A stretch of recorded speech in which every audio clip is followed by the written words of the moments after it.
Sactown Sports 1140. It's the Carmichael Dave Show. He's on the microphone when he's not on the microphone. He's playing a song, and when he's not playing a song, he's on the microphone, and then boom. With Jason Ross. Hey, I had that. Text or call the show at 916-339-1140. It's the Carmichael Dave Show with Jason Ross on Sactown Sports 1140. Yeah. Good morning. Good morning. Where's Jay? Why is he not working the camera yet? I don't know. There's a wide shot for you right now. Do we? Hey now. Welcome in. Jay. There's Jay. I'm Dave. That's Jay. That's Jason. Good morning. How are ya? Good to be with you. Can you feel it? I can. Can you feel it? No, I mean, I was asking if you feel it. I assume you feel it. Monday, August 22nd. Let's get right to it, as they say. Let's get right to it. Right to it? No. I can't do that. I can't do the right to it. Can't do it. Hey now. How was your weekend, Jason? It was good. How about you? It was good. Though I'm getting a little sad. I know you don't like the heat, but I don't like that it's getting darker a little bit earlier. It's the sign of the next stage, the next season. Though I like fall. Yeah, so what is? I like to be out and about still in the light. 7:30, 8:30. That's changing. Slowly, but changing. I like it when it's you like dark at 5. I want it dark at 3. I could wow the half hand, but it's a great view we have on the YouTube. Can't imagine why it would change. So Jay Mars, I know you're in here. It's just not working. So, here's my question. Friday, every day, you work very hard to get everything focused. So it's focused, the YouTube is focused on Friday. It's perfect screenshots and all that. What happens between Friday and Monday? The Nick Cattle show with Robbie and Cattles and Robbie. So they cut It was just Nick, and he was zoomed in. It was just Nick. But so let me ask you this. Let me ask you this question. Other than the remote control, how many different ways are there to adjust the cameras? There's none, right? Okay. From now on, at the end of the show, I want you to give me the remote, and I'm going to take it with me. Okay? Because really, that's the only way to solve it. We're going to go wide shot today. Right? That's the only way to solve it. I mean, just have a standard view. Nick was all over me on Friday. I ended up calling in there because I left I think that if this isn't the first, it's got to be 2 or 3 times ever. I had a meeting after the show on Friday, and then I spaced, and I left all my stuff here. Okay. You know, and listen, it's very much part of my. I think everyone's habit, but I have a habit of when I'm done with the show, I clean up my computers, papers. You know, during the course of a 3-hour show, plus the hour beforehand, and then whatever after. You know, you're cutting spots, you're doing whatever you do to clean up. You make a mess. I always clean it up, and that includes setting the mic properly. I actually even put the pen in line, the little pen right there. This isn't a red pen, but whatever. You know, you do everything. That's a great shot right there, Jay. It's the money shot. That's actually the best shot of me ever. But we put everything the way we found it. That didn't happen on Friday, so 100%. 100%. Oh, please don't tell me we're doing a profile shot of me. You gotta understand, people with big noses do not like profile shots. Every time we come in here, and this is a co-working space, so I'm in this chair, Nick's in this chair, Sep's in this chair, Kent's in this chair, probably other people that I don't know are in this chair. But there should be a uniform method, and with the YouTube, I know I'm getting into the weeds here, and people may or may not care. Good morning. there's got to be. Apparently, we have reverb. In case you didn't know that, we have reverb going on right now too. But it's just it really is like the first 5 minutes of every show is that. And so my thing is this: let's either come up. This is my advice to management, and it's advice. It's not, because I'm the employee here, not the boss. Let's either come up with a standard format for the YouTube, or just cut it. Just cut the YouTube. And I'm the guy who started the YouTube. Well, let's just cut it. If Jay's going to be doing this, and then our audience, we're doing one big wide shot here with all our cables, all that stuff. This is a bad shot. Just cut the picture and put like little cartoons up. This makes us look stupid is all I'm saying. And we already do a good enough job of that on our own. So please, please, please, my humble request. In fact, I'm going to put it in Workday. Yeah. My humble request. Then it's official. Is, can we please come up with a method, whether it's Jay and Chris Verlotte have to have a meeting, or I don't know what it is. Maybe Chris goes in there and pretends to be on a show. Chris Verlotte. Mm-hmm. Well, that's the thing. I could 100% see Chris purposely like listening right now and just like, got him, and just tanking the whole YouTube thing. But then poor Jay, who has 900,000 things to do, he's got to spend the first 6 minutes of the show now on that. My moronic butt, I'm going to talk about anything that's in front of me, and I'm sure the advice from the consultants would be just focus on the show, dude. Nobody listening cares. Well, I care. And I care. And that's what matters, is that we care. Good morning, Jason. Good morning. That's my crutch. Okay. The good morning. Good morning is my crutch to segue. Now. Good morning. Good afternoon. It's all the whole show. Remember in Major League how they said the first at bat of the season would give sets the tone. Yeah, and then he does the swing, and it was like a swinging bunt, and he actually made it. Like, I feel like that's what the first segment of the week sets the tone, and now the first segment of the week is Blake says, I think I speak for everyone in saying we'd rather have some view than none at all, but I understand his tale. Yeah, no, I'm with you, Blake. Thanks, Blake. I appreciate that. And that's the thing is I'm really protective of all our listeners and our YouTube listeners are kind of, I'm not saying the YouTube listeners are better than the radio listeners, but I'm saying, what are you saying? I'm saying I think they work a little harder for the show because you've got to view it. Yeah. You got to be, it's more of and the interaction, the chat, this, that, and whatever. And I'm very protective of that. And I want them to have the best product possibly available. And that just doesn't happen when you're, we got our guys like Charles Watkins and see what I did, and everyone in our digital that work really hard for all the displays and the tickers and all the good fun stuff. It's nobody's fault. I'm not whining. I am whining actually. I would just like everything to be standard. Yeah. Right. Like uniforms in baseball. Everything you go to expect it, and it's there for you. I had one of those. Good morning. Good morning, Jason. I had one of those, social media isn't all that bad moments. My sister sent me an old picture she had. I've talked about this before. I was a preemie. I was not in great health when I was born. I spent a little over a month at Oakland Children's Hospital where they had to fly me to do blood transfusions and all kinds of fun stuff. And blood transfusions in the 70s, boy, that wasn't an issue for most of my life. So I used to go back. They'd have like a party for all the miracle kids. And please, there's kids there that were in far worse shape than I was. But hey, I got to tag along. And they'd always have like Bugs Bunny. They had all the Great American characters, which were the Looney Tunes at the time. So Bugs Bunny'd roll through and Elmer Fudd, Daffy Duck, and the little costumes. But they'd always get the Oakland Raiders, right? Because that was before they moved anywhere. Yeah. And so it was always a mixture of Looney Tunes and Raiders that would show up. And she sent me this old picture of me and an ex-Raider who, as I remarked, looked all too pleased to be taking a picture. So I know who that is. You do know who that is? I think. Did you see it on social media? You didn't see it? I did see it on social media, but I didn't. Oh, you didn't catch the name? Well, you asked. I didn't know if. Who is this Raider? Well, I think I know. Okay.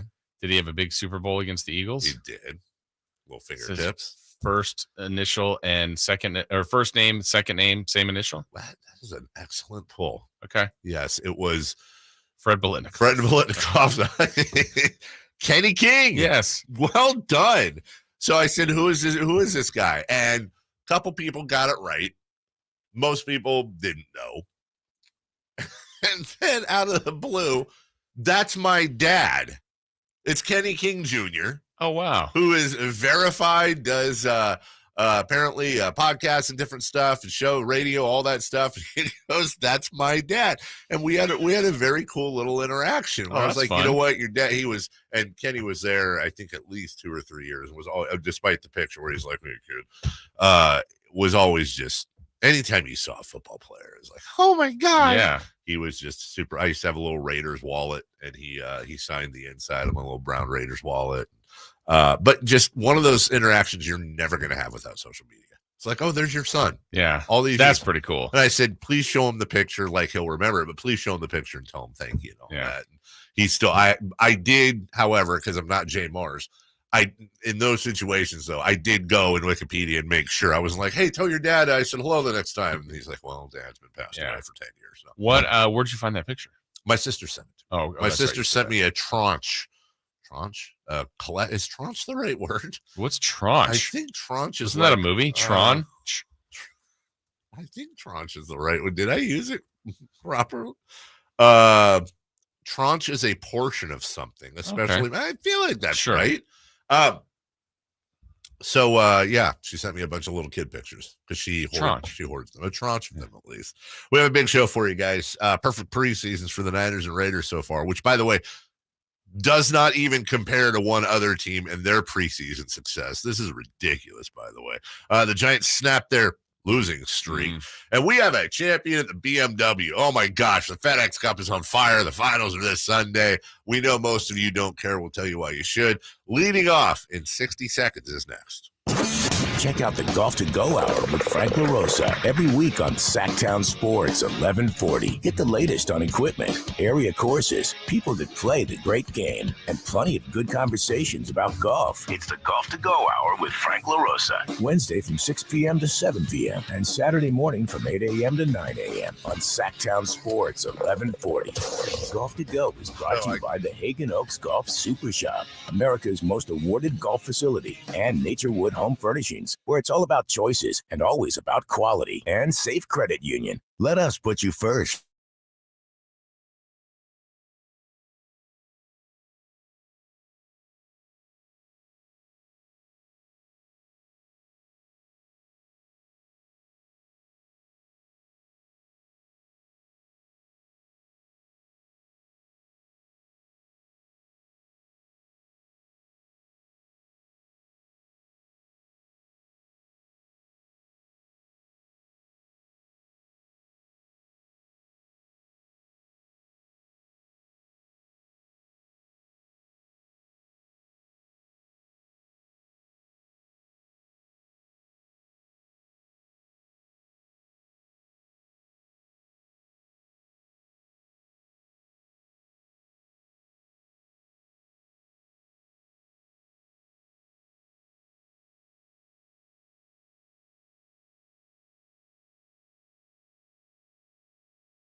Here's Elk Grove Dodge, where for over 60 years, their name means a great deal in Elk Grove Auto Mall and online at elkgrovedodge.com. Here's cut number 1.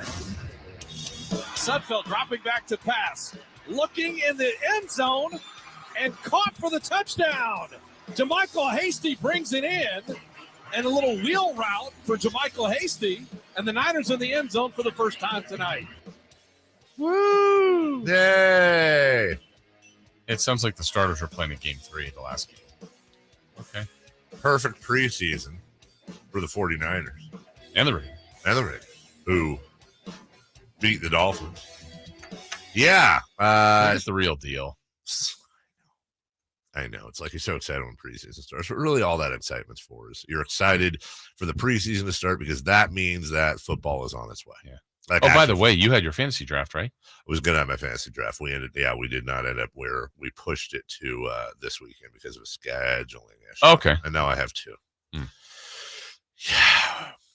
September 8th is the official start of the year. That would be the Bills and the Rams. So that's what, like, week from Thursday? No, 2 weeks from Thursday. 2 weeks from Thursday. Yeah. By the way, also, yes, so they're both perfect. I think the Ravens have now won 23 consecutive preseason games. That really is. Like, how does that even happen? Well, you win 23 times. That's how it happens, yeah. That's goofy. It is. Means nothing, but it's still cool. Cool little stat. Mm-hmm. And the Niners open on the road against the Bears. I don't like that. Why? Well, 10 a.m. game to start. Oh, come on. You're going to be up eating breakfast. Oh, no, I don't mean for me. Like, of course I'll be up. I'm saying, like, maybe that's weird for the Niners.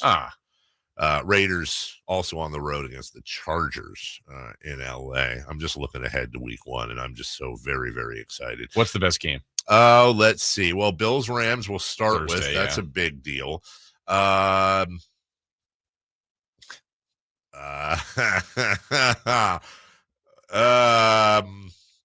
Raiders-Chargers isn't bad. Raiders-Chargers isn't bad. Pack-Vikings, I guess. Chiefs-Cardinals, maybe.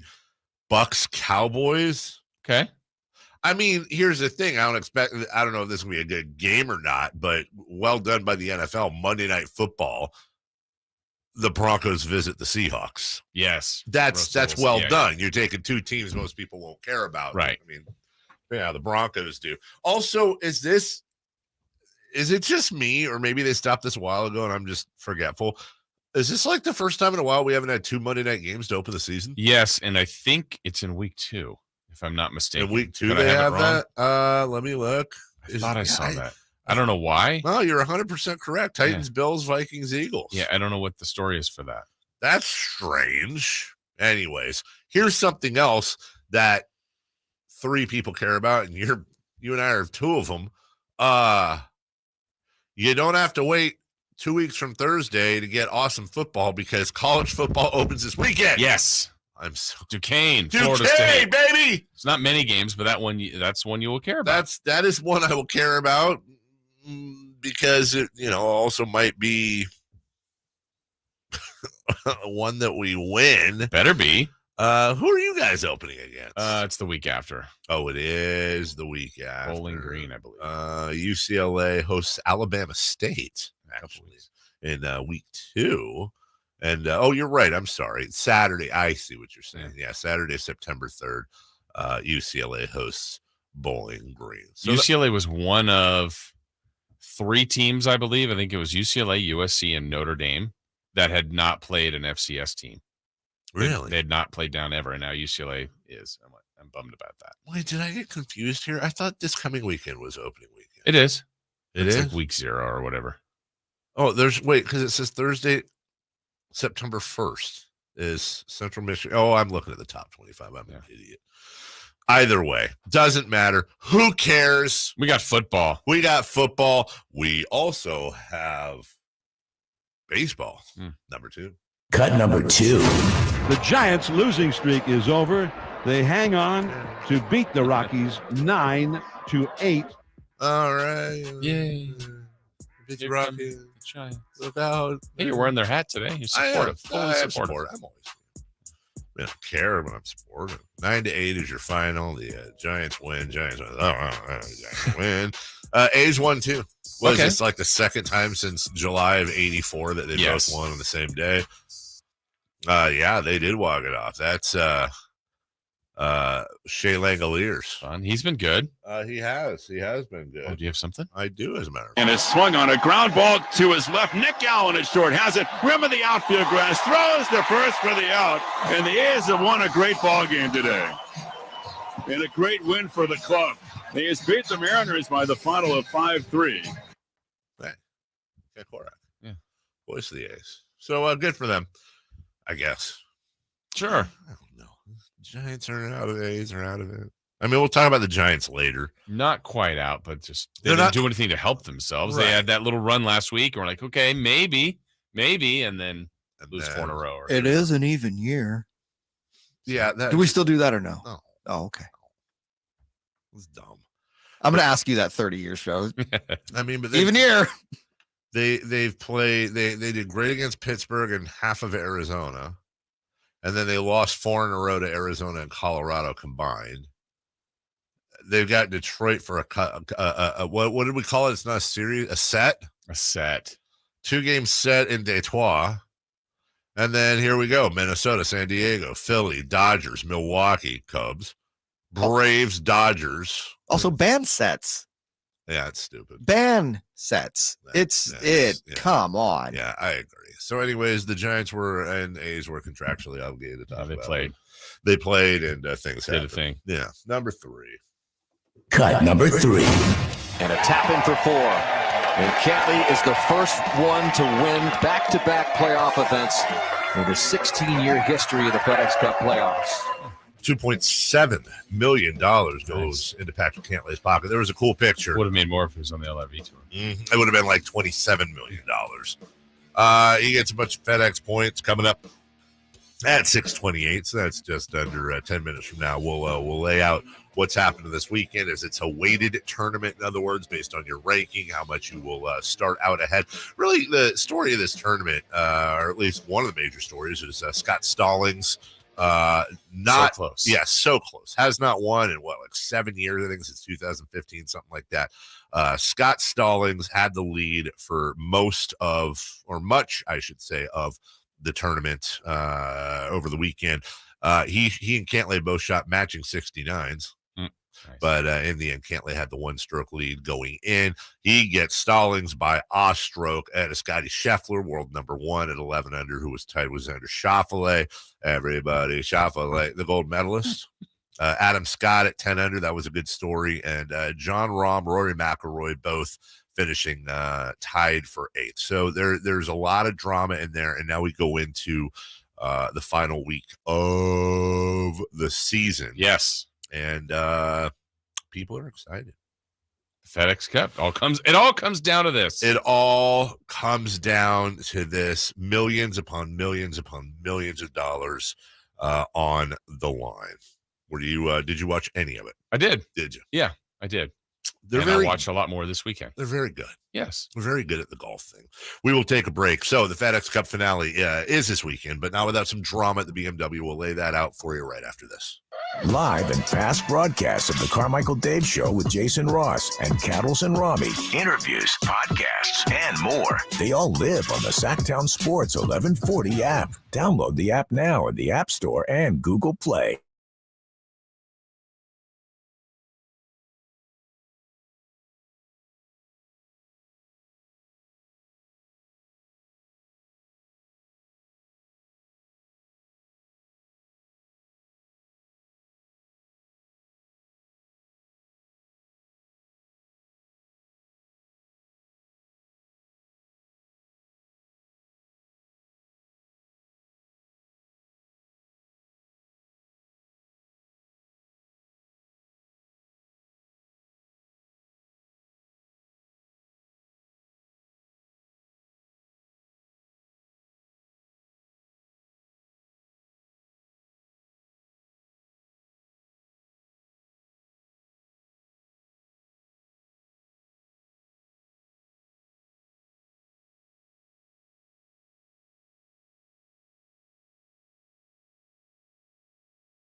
with Jason Ross The only local sports show in the morning. on Sactown Sports 1140.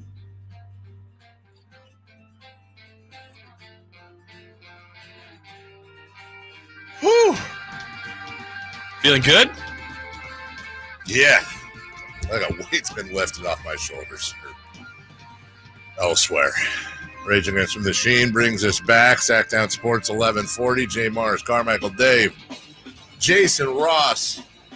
The Fedex Cup Finale is this weekend. Patrick Cantlay, the defending champ, was kind of a cool thing. A picture of Patrick Cantlay with his wife and two sons from when he last, it was a few years back, and they were like little babies that won that cup. And then fast forward to now, and they're kind of, not grown up, but either teenagers or close to it. He will try to become the first back-to-back winner of the FedEx Cup. He starts this week second behind world number one Scotty Scheffler. Will Zalatoris, who had to pull out of this tournament because of a back issue, so you hope he's better. He'll be third, and then you go on down the list. Now, what does that mean? That means Scheffler begins the tournament at 10 under. Yes. Cantlay at 8 under. Zalatoris 7 under. So they weight everything for your performance throughout the year, and then you go from there. A lot of people don't like this. I do, because it makes the regular season mean something. This is a playoff format. That's fine. You still have your standard tournaments that you win, how it used to be and all that, but they've just added a little wrinkle for fun. Yeah. And the season's worrisome. So he starts out, they say, well, he's starting out with a 10-stroke lead. No, he's not. He's starting out with a 2-stroke over second. But what I don't know is, so let's just do an example this way of, well, Scheffler was going down this road, but he's had an amazing season. Yes. But let's say he won an absurd amount of tournaments, 10 this year, which is unheard of. Yes. Would he still be at 10 under? Yes. And second place is 8 under. Yeah. And then technically whoever wins this week is the FedEx Cup champion. That's the problem. No, you're right. You're right. The other person will be golfer of the year. Sure. The other person would win every award, and then they wouldn't be the Fed. That seems a bit odd to me. I think you're right. I think if there's room for adjustment, it would be there where it's some sort of weight based on FedEx Cup points, earnings, distance, etc. Which it is, but it feels like it should be larger. But it's a set amount. Yeah. It's like, to your point, if Scotty Scheffler has 30,000 FedEx Cup points and the next guy is 18,000 or something, okay, well, maybe he starts out with a 5-stroke. Right. Something like that. Kyle on the YouTube chat saying, hey, new camera angle. Not by choice, Kyle. We'll be back hopefully to a normalcy by tomorrow. I want to shift on the fly here just a little bit. Sean Sharania put out an article just a couple minutes ago during the break about Kevin Durant, kind of updating the whole Durant situation. There's a number of interesting things. Over the weekend, there was a report that the Knicks were what was the term? Turned off by what Danny Ainge was asking for, which apparently was, if you believe the report, 7 first-round picks plus a couple of players for Donovan Mitchell. Okay. The Raptors have refused to make Scotty Barnes available. Miami has yet to engage with a package around Bam Adebayo. Here's what caught my eye. The Sixers expressed recent interest in Durant. By the way, so do the Bucks, the Nuggets, the Pelicans, and the Hawks. Pelicans don't want to give up Brandon Ingram. The Hawks offered John Collins, DeAndre Hunter, and a draft pick. That's not going to get it done. Though that's not bad, by the way. No, it's not. It's just not going to get it done. A major complication involving logical players and trade talks for Durant, like Adebayo, Donovan Mitchell, is that they're unable to be acquired via trade by Brooklyn because Ben Simmons is on the roster due to the designated rookie extension rules. I really think there's a chance that Ben Simmons could get moved before the season's. There are so many things that would be cleared up for Brooklyn. Mm-hmm. And granted, we could be sitting here 3 years from now and Ben Simmons could make an all-star team all 3 years and everything's figured out and he's fine. But you're talking about a guy who had all the issues he did, and that's mentally, plus the back. Right. I mean, there's legit questions as to whether or not he even cares. Who knows? But Ben Simmons still has a pretty decent market out there if Sean Marks wanted to trade him. And so it's like, why don't you just take the sure thing get what you can for Ben Simmons, which is and by the way, I think even without Ben Simmons, they still win the James Harden deal just on the picks alone and getting rid of Harden's contract.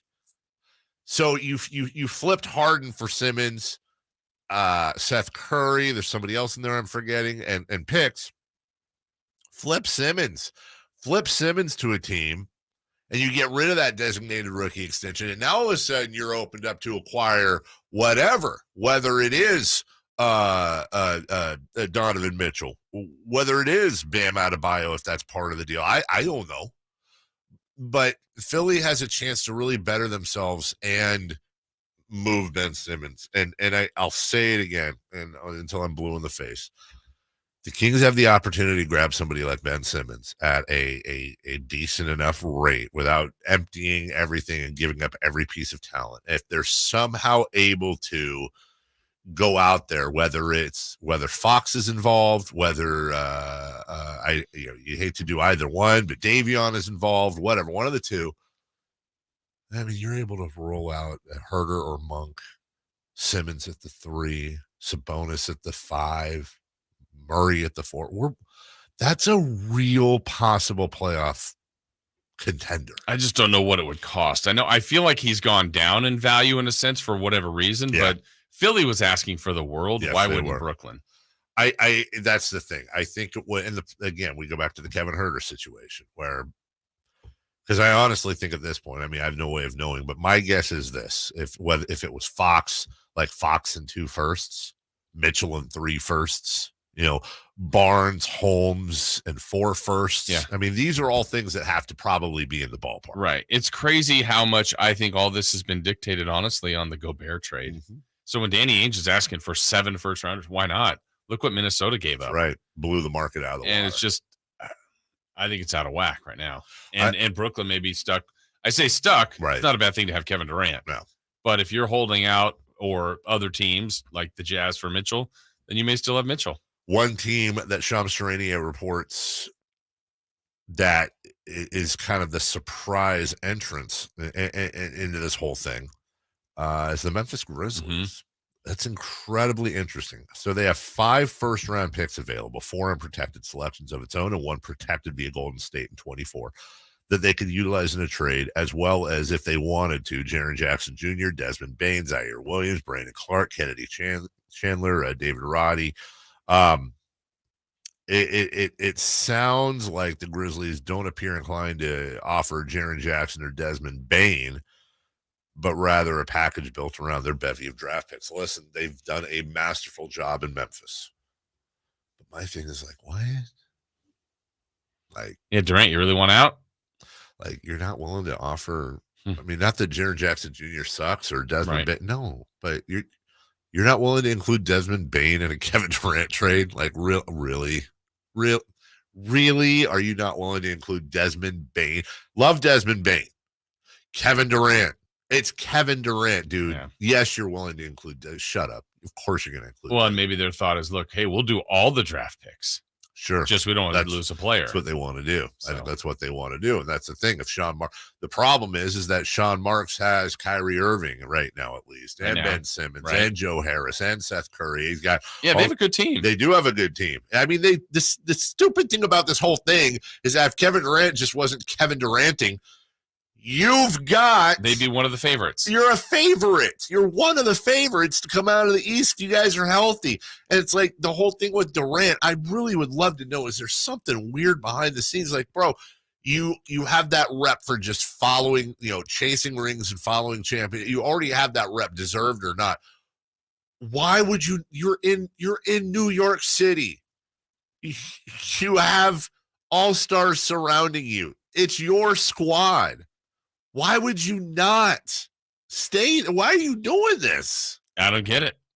Just unhappy, perpetually unhappy. The Suns have also dangled a package around Mikal Bridges and a handful of first-round picks. The problem there, like Mikal Bridges is awesome. Mm-hmm. And you could argue that Mikal Bridges, obviously you're losing offense, but you're gaining defense, number one, and then whatever you're adding in with that as well. The problem is that most likely, if the Suns were to land Kevin Durant, let's say it was Mikal Bridges and 4 firsts. Those firsts are probably not great. Right. Those firsts are probably, barring something crazy. Chris Paul doesn't have a lot of time left. Kevin Durant doesn't have 10 years left, but it's, Yeah, if you're Brooklyn, you want picks, you want it from a bad team. The bad team is probably not the one going after Durant or Durant wants to go to. Earl's got a hot take here as we got a break. Kevin Durant does not have high trade value. He's only got a few years of relevance left. He's not going to take your team to a chip at this point in his career. Grossly overrated as a player. Wow. Really? I mean, unless you're talking about his injuries. He's pretty good. Yes. He's one of the most efficient scorers in NBA history, especially at his volume. That's strange. Earl busts some takes out every once in a while. Earl just rolls out. He's like, baseball is stupid. Okay. The Kings are dumb. All right. We'll take a break when we come back. Hey, it's Major League Baseball in a minor league park, or should I say a little league park. Another good decision by Major League Baseball. Could this happen in other sports? We'll let you know next. Sactown Sports 1140 is your home of the Las Vegas Raiders for the 2022 NFL season. Tune your dial to 1140 for all Raiders games. Plus, you can listen online at SactownSports.com and on the Sactown Sports 1140 app.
The Carmichael Dave Show with Jason Ross on Sactown Sports 1140.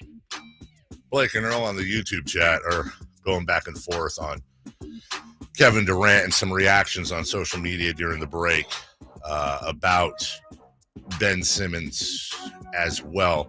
Earl says Kevin Durant's not good enough to be as ball dominant as he is at 33 and be an attractive trade piece.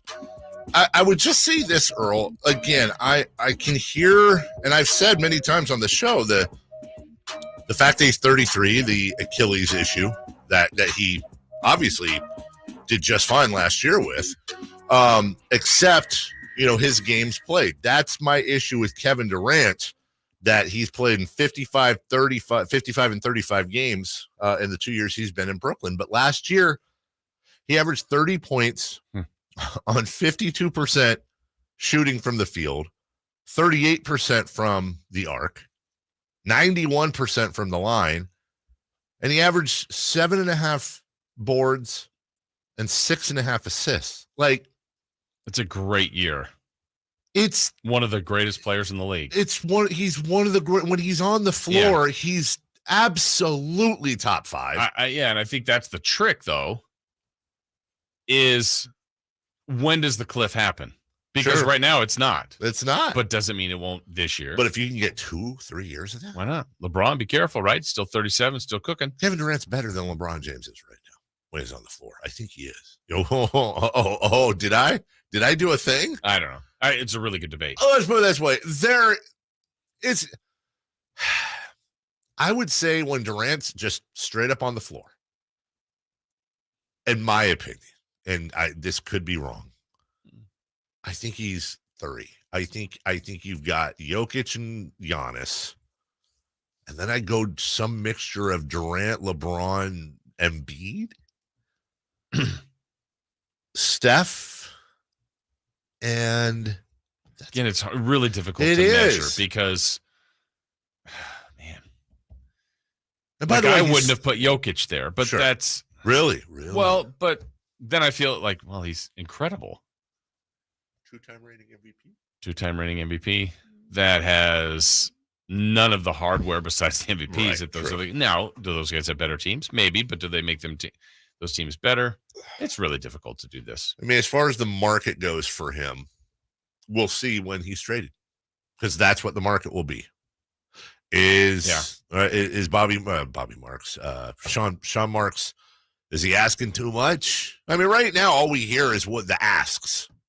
Generally, the asks don't get met. They get in the vicinity of the ask. But that's his job, is to over ask right now. It's like fantasy football. You throw out a trade. Yeah. See what lands. Of course you get exactly. And then, one of our old school listeners, Campos, yelling at me about Ben. You and Ben Simmons again. Did he improve since you last saw him playing an NBA game? He didn't get worse either. The narrative that Ben Simmons sucks. There's just a terrible player. I mean, I guess it just comes down to, is he going to play again? Right. And will he play at that level? Right. I personally am looking forward to throwing pies in people's faces for a while. Ben Simmons is officially Ben Simmons and Nikola Jokic are officially my 2 adopted non-kings. Okay. I think in the whole league, those are my 2 officially adopted non-kings. Odd couple. The Sox and Orioles played at Williamsport. That is the home of the Little League World Series. That's, I love that. And this is now twice in 3 weeks that baseball has gotten it right. Baseball still needs to learn, obviously, how to market their players. Yeah. I think they've gone about as far as they can, with maybe a tweak here or there with the postseason and making that more exciting. There's nothing they can do about the length of the season. They're not going to short it. They're going to lose money if they do. But what baseball with these 2 things has done, we're talking about the Field of Dreams game and this, they're embracing the romance of baseball, the generationality, not a word, of baseball, and complete with interviews with little leaguers. Yeah. They incorporate them into the type of the game. Yeah. That's a romance. Mm-hmm. There is a romance in baseball that does not apply to any other sport, in my opinion. There is nothing that is more generational, listen, I mean, you can make an argument the NBA is. We all you shot hoops with your dad or mom or whatever, but baseball's just a different animal. I love when they do this stuff. And the question is that transferable? Like, could in the NBA, the one I always think of is could they play in the old Hickory Gym in Indiana? Could they have an NBA game there? And I don't know whether Jay brought this up earlier. Could the NFL host have a game at one of those huge high school stadiums in Texas? Maybe the Texans, like a Friday Night Lights type theme. Exactly. And you know what? And have them play on Friday night just for funsies. And put it in where it would be cool is if you put it in like Midland, Odessa, or someplace in the middle of Podunk, Texas, not Dallas, not Houston, not San Antonio. Yeah. But imagine the Cowboys playing that game. Yeah. Against whoever. It doesn't even matter who they're playing. Doesn't matter. But I see, for me, it's just me here. I wouldn't put the Cowboys in that game because, number one, Jerry Jones will never allow it. True. Number two, I think they would sell out any game. So I would put like the Texans and Jaguars. Okay. I'd just put a crappy game in there. That's fine. But you get a chance to see an NFL team. Yeah. Here's the thing, though. You'd have to treat it much like the way the NFL does it now is they'll pull home games. And you know this. There's 17 games in a season. So you're either getting 8 or 9 home games. That's not a lot of home games, especially when you consider basketball gets 41. Right. Baseball gets 81. Now, granted, they're different revenue streams and different sizes of stadiums and all that. But when you take 1/8 of somebody's home games away from them, there has to be serious compensation. That makes it really difficult. And by the way, football's done that, but they utilize that to grow the game. And usually they put those games in Europe or they put them in Mexico now. They're using those for international games. There's got to be a way where you could use it. And by the way, it doesn't necessarily have to be Texas. I mean, what if you put an NFL game in Omaha? I don't know. Feel like it would sell out. Just like this in Williamsport, right? Absolutely. I think the aircraft carrier has been really cool in college. You don't get the same kind of crowd. That's more of a salute to armed services. They're doing a game this year. I believe it's the Spurs. I don't remember who the Spurs are playing, but they're playing in the old Alamo Dome where they used to play. Is the Alamo Dome still around? Yeah. Wow. And I think it seats like 60,000. Yeah, it's huge. Final Fours used to be there all the time. It's cavernous. And it's still, I believe, college football plays there still, and then like the big rodeo is the Alamo Dome. Is it? Because then why do the Spurs have the rodeo road trip if it's at the Alamo Dome? Well, I believe the Alamo Dome is part of it. Okay. I think. Okay. Big rodeo. Yeah, well, it's Texas. Yeah, San Antonio. Everything bigger in Texas. San Antonio. I did not know. Good for the Alamo Dome. Found out today the Alamo Dome. That's today's poll question. Did you know the Alamo Dome was still around? I think most people. I thought that thing had went the way of that. Maybe I'm mixing it up with the Astrodome. Remember when they were talking about the Raiders possibly moved to San Antonio? They were going to play at the Alamo Dome. Right, that is correct. Yeah, you'd have to. I like the aircraft carrier. The problem with basketball, though, is that like the aircraft carrier thing is cool, but I always thought the fatal flaw there, is, especially if it's an NBA game, is like if there's any sizable wind, which odds are there will be. Yeah, that's a whole different thing.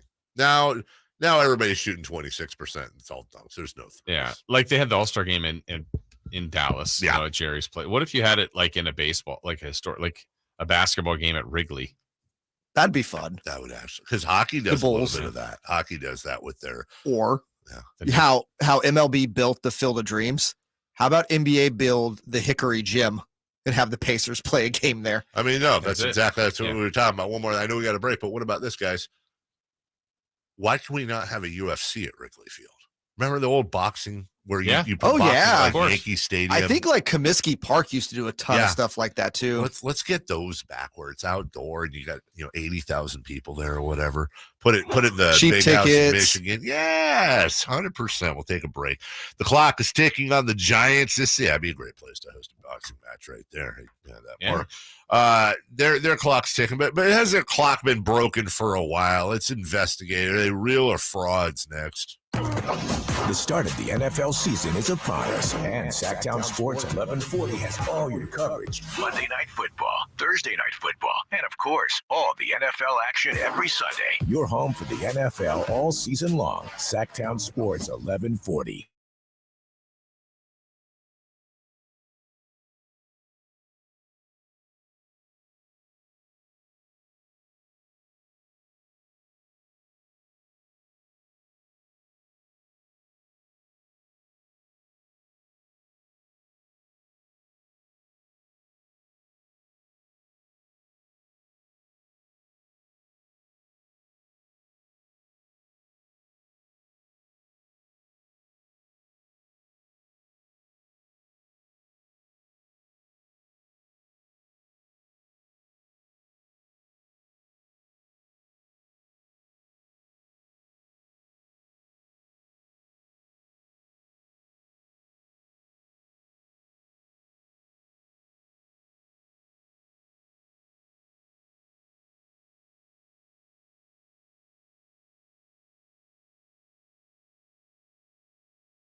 Capital Casino back with indoor gaming and dining located inside at 411 North 16th Street, downtown Sacramento. The flagship. Ball game. Sacramento wins. KHTK AM and HD1 Sacramento. KYMX HD2 Sacramento. From the Power Business Technology Toshiba Studios. Sactown Sports 1140, the flagship station of your Sacramento Kings. It's the Carmichael Dave Show. He's on the microphone when he's not on the microphone. He's playing a song, and when he's not playing a song, he's on the microphone, and then boom. With Jason Ross. Jay, hey, my headset's Text or call the show at 916-339-1140. It's the Carmichael Dave Show with Jason Ross. On Sactown Sports 1140. Welcome back. So, Chicago playing at Thunder Valley September 10th. I may have to go to that. Now, this brings up a question I want to ask, and maybe this will be our sub-poll question today after Did You Know the Alamo Dome was around? So, weekly Spades game, and I picked the music this time. So, I threw on Spotify 80s Adult Contemporary Playlist. And, there's all the normal ones. And part of that is, hard for me to say I'm sorry. And you're the inspiration. A bunch of Chicago ballads. Yeah. Right? And Chicago is basically two different bands. They have Peter Cetera and then whoever the new guy is. I say new guy. He showed up in the 90s. Or 80s. Not Peter Cetera. Not Peter Cetera. But I started thinking, is Peter Cetera the quintessential 80s adult contemporary voice? Richard Marx had 3 hits at least. Richard Marx had more than that. Did he? And by the way, you will not hear me. Richard Marx also one of the great Richard Marx and Bruce Hornsby. Yes. Similar in the sense that they were both mainly songwriters, right? And then made it. And Hornsby had Mandolin Rain and That's just the way it is. That's just the way it is. So Richard Marx, let's see here. Right Here Waiting for You. Endless Summer Nights. Hold On to the Night. Hold On to the Memory. And I want to say, is that it? Yeah. Are those number ones or just those hits? are his big hits. Oh. Yeah. Should have known better. Yes. Okay, so we'll put Marx in the conversation with Cetera. I know I'm missing some, but to me, what not only did Peter Cetera have not only did Peter Cetera have the Chicago hits, right? His solo work too. Oh my goodness! Whatever that Karate Kid song was, I always forget Love and Honor or whatever Jay, get in here. You're the best around. No, the best. I just went to search him and I typed in. Why is your? Oh, that's my head. I searched him and I went. I thought all of a sudden I heard nothing, and I saw you talking. I'm like, why'd you turn off your mic? No, my headphones just decided to cut out. I went to go search Peter Cetera and I typed in Patera because. Oh yeah. So this song Gloria Love from Karate Kid, right? Next Time I Fall in Love with Amy Grant, great song. Is Gloria Love from Karate Kid 1 or 2? 2. That's what I thought. Because in the video they're doing the thing with the little ding ding ding ding. That's why when you're saying Gloria Love and I'm singing the original one, I'm like, that's not right. You know what I'm talking about? The little paddles. Yes, that's the secret of Miyagi No Karate. Right, the paddle and ding ding ding ding ding. And remember, it's the twist technique or something. Yeah. And then in the video, right? Wasn't he? Weren't they like 16 candles where they were on their knees on a bed? They were kissing. It's one of those really cheaply made videos where they just do cut-ins from the movie. Yeah, this is a great song. Yeah, After All. So love the hey, I will give anyone in this room $20 if they can tell me what movie this is from. After All? Yeah. Oh God, I may get screwed here. I'm not giving anybody on the text line anything, but text line YouTube. Don't look it up. If you look it up, I don't know it. True Lies. Remember the movie Chances Are? Never saw it. Yeah, I've never even heard I know the of title. it. Who was in it? I have no idea. Next Time I Fall in Love with Amy Grant. It was probably not good. I'm nominating Peter Cetera at the top of the mountain for quintessential 80s adult contemporary voice. Okay. Yeah. That's fine. But who would you nominate as your 2022 San Francisco Giants team MVP this year? Joey Bart. Nice Peter one. Cetera. But not. Carlos Rodon. That's decent. Logan Webb. Logan Webb? Anytime they lose when those two guys pitch, then you know they can't win. I mean, like that's what happens. Like those two guys have to pitch and have to pitch well. Props to Jay for putting me back on track there. Well done. I know that's a big thing we got to start doing. Let's see. Giants 9-8. They beat the Rockies. And now the Giants are just 6 back. With 41 to go. I mean, of course it's possible. It's possible. But they're a 500 team. That's what they've been doing. Yeah, and it just, they just not good enough. Right. But the thing that sucks is it's the Giants, and they don't make any sense. None of their championships made a ton of sense. Last year made no sense. And don't give me the whole actually made all the sense in the world when you look at it and you look at it, no, dude, they had no purpose winning. They had no place winning that. Last year's team breaking the franchise record going back to 1906.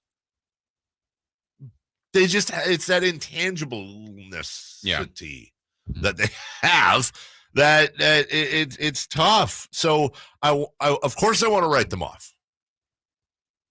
But if baseball Jesus came to me tonight in my room and said, my son, I'm here to tell you that the Giants are going to make the NLCS, I would be surprised, but I wouldn't be like, no way, Jesus, that's fake. You wouldn't freak out that baseball Jesus came down to see you? Okay, no, I would 100% freak out about that. Good. But I wouldn't. But what wouldn't be on the list would be him saying the Giants make the NLCS. Right. Okay, so we've seen this before. We were just talking about the Cardinals last week. And when the Cardinals were 8.5 back with 2 games to go or whatever it was, and they ended up winning some more. Like, yeah, could the Giants get hot? Yes. So I'm not ready to write them off. Well, yeah, and as we said, I think last week, that if they somehow got in, just the fact that they can pitch Rodon and Webb in a series, would make them a problem. But it's the bigger part is, can they get there? And they just haven't had the consistency in the hitting. And defense has let them down many times this year. They've had a lot of things that have let them down. Rodon, Logan Webb, and then it kind of, I mean, with apologies to Wood and Cobb, it's just that's not Webb and Rodon. And then you get into that bully and Camilo Doval, who was throwing a 103-mile-an-hour cutters the other night, who's got a 2.63 ERA. Now, Giants fans know that. I don't know if any other Giants fan has the same feeling I do. It seems like every time I watch Camilo Doval, he does something, he blows something, but he really doesn't. When you look at it overall, he really does. When you're at this point of the year and you have a 2.63 ERA, you're a pretty damn good reliever. But there is a massive fall off in everything between Logan Webb and Carlos Rodon and Camilo Doval on the pitching staff. Yeah, big gap there. That's a coin flip. Yeah, that's a coin flip. Well, they've had all those middle relievers or even late inning guys. You're right, blow games and miss opportunities for those leads. Yes. And even Kapler was saying in the media, I want to say it was a couple games ago, you can't basically rely on Doval every game to bail this team out. You can't. That's very true. That's how you break him down. Imagine having a situation where you've got Brusdar Graterol, Evan Phillips, and others as your middle relievers. Oh, and then here's Craig Kimbrell. Well, Daniel Hudson's pretty good too. And him. Blake Trinan's okay. So stupid. You know what's funny is you say it's so stupid, like they went out and paid a ton of money for these guys. They didn't. They paid a ton of money for the other guy. Yeah, they paid a ton of money for the other guy. But what I'm saying is their bullpen is relatively cheap, but really good. Is their bullpen relatively cheap? Relatively. Well, let's start with the Dodgers, who lead the majors in payroll at $264 million, dwarfing poor teams like the Giants at $155 million. Giants. $155 million. I mean, how do they do it? I mean, come on. So more like the Oakland Giants, am I right? Good morning. That's just good morning. That was instinct. Okay, let's look at it. Craig Kimbrell is making $16 million. Traded for. Okay. You could have traded for him. Okay. Still making $16 million. Come on, dude. Yeah, it's a lot. Although I will say, anyone else you got it for? Brusdar Graterol is making. How is Graterol only making $720 million? Because he's a young. $720 million.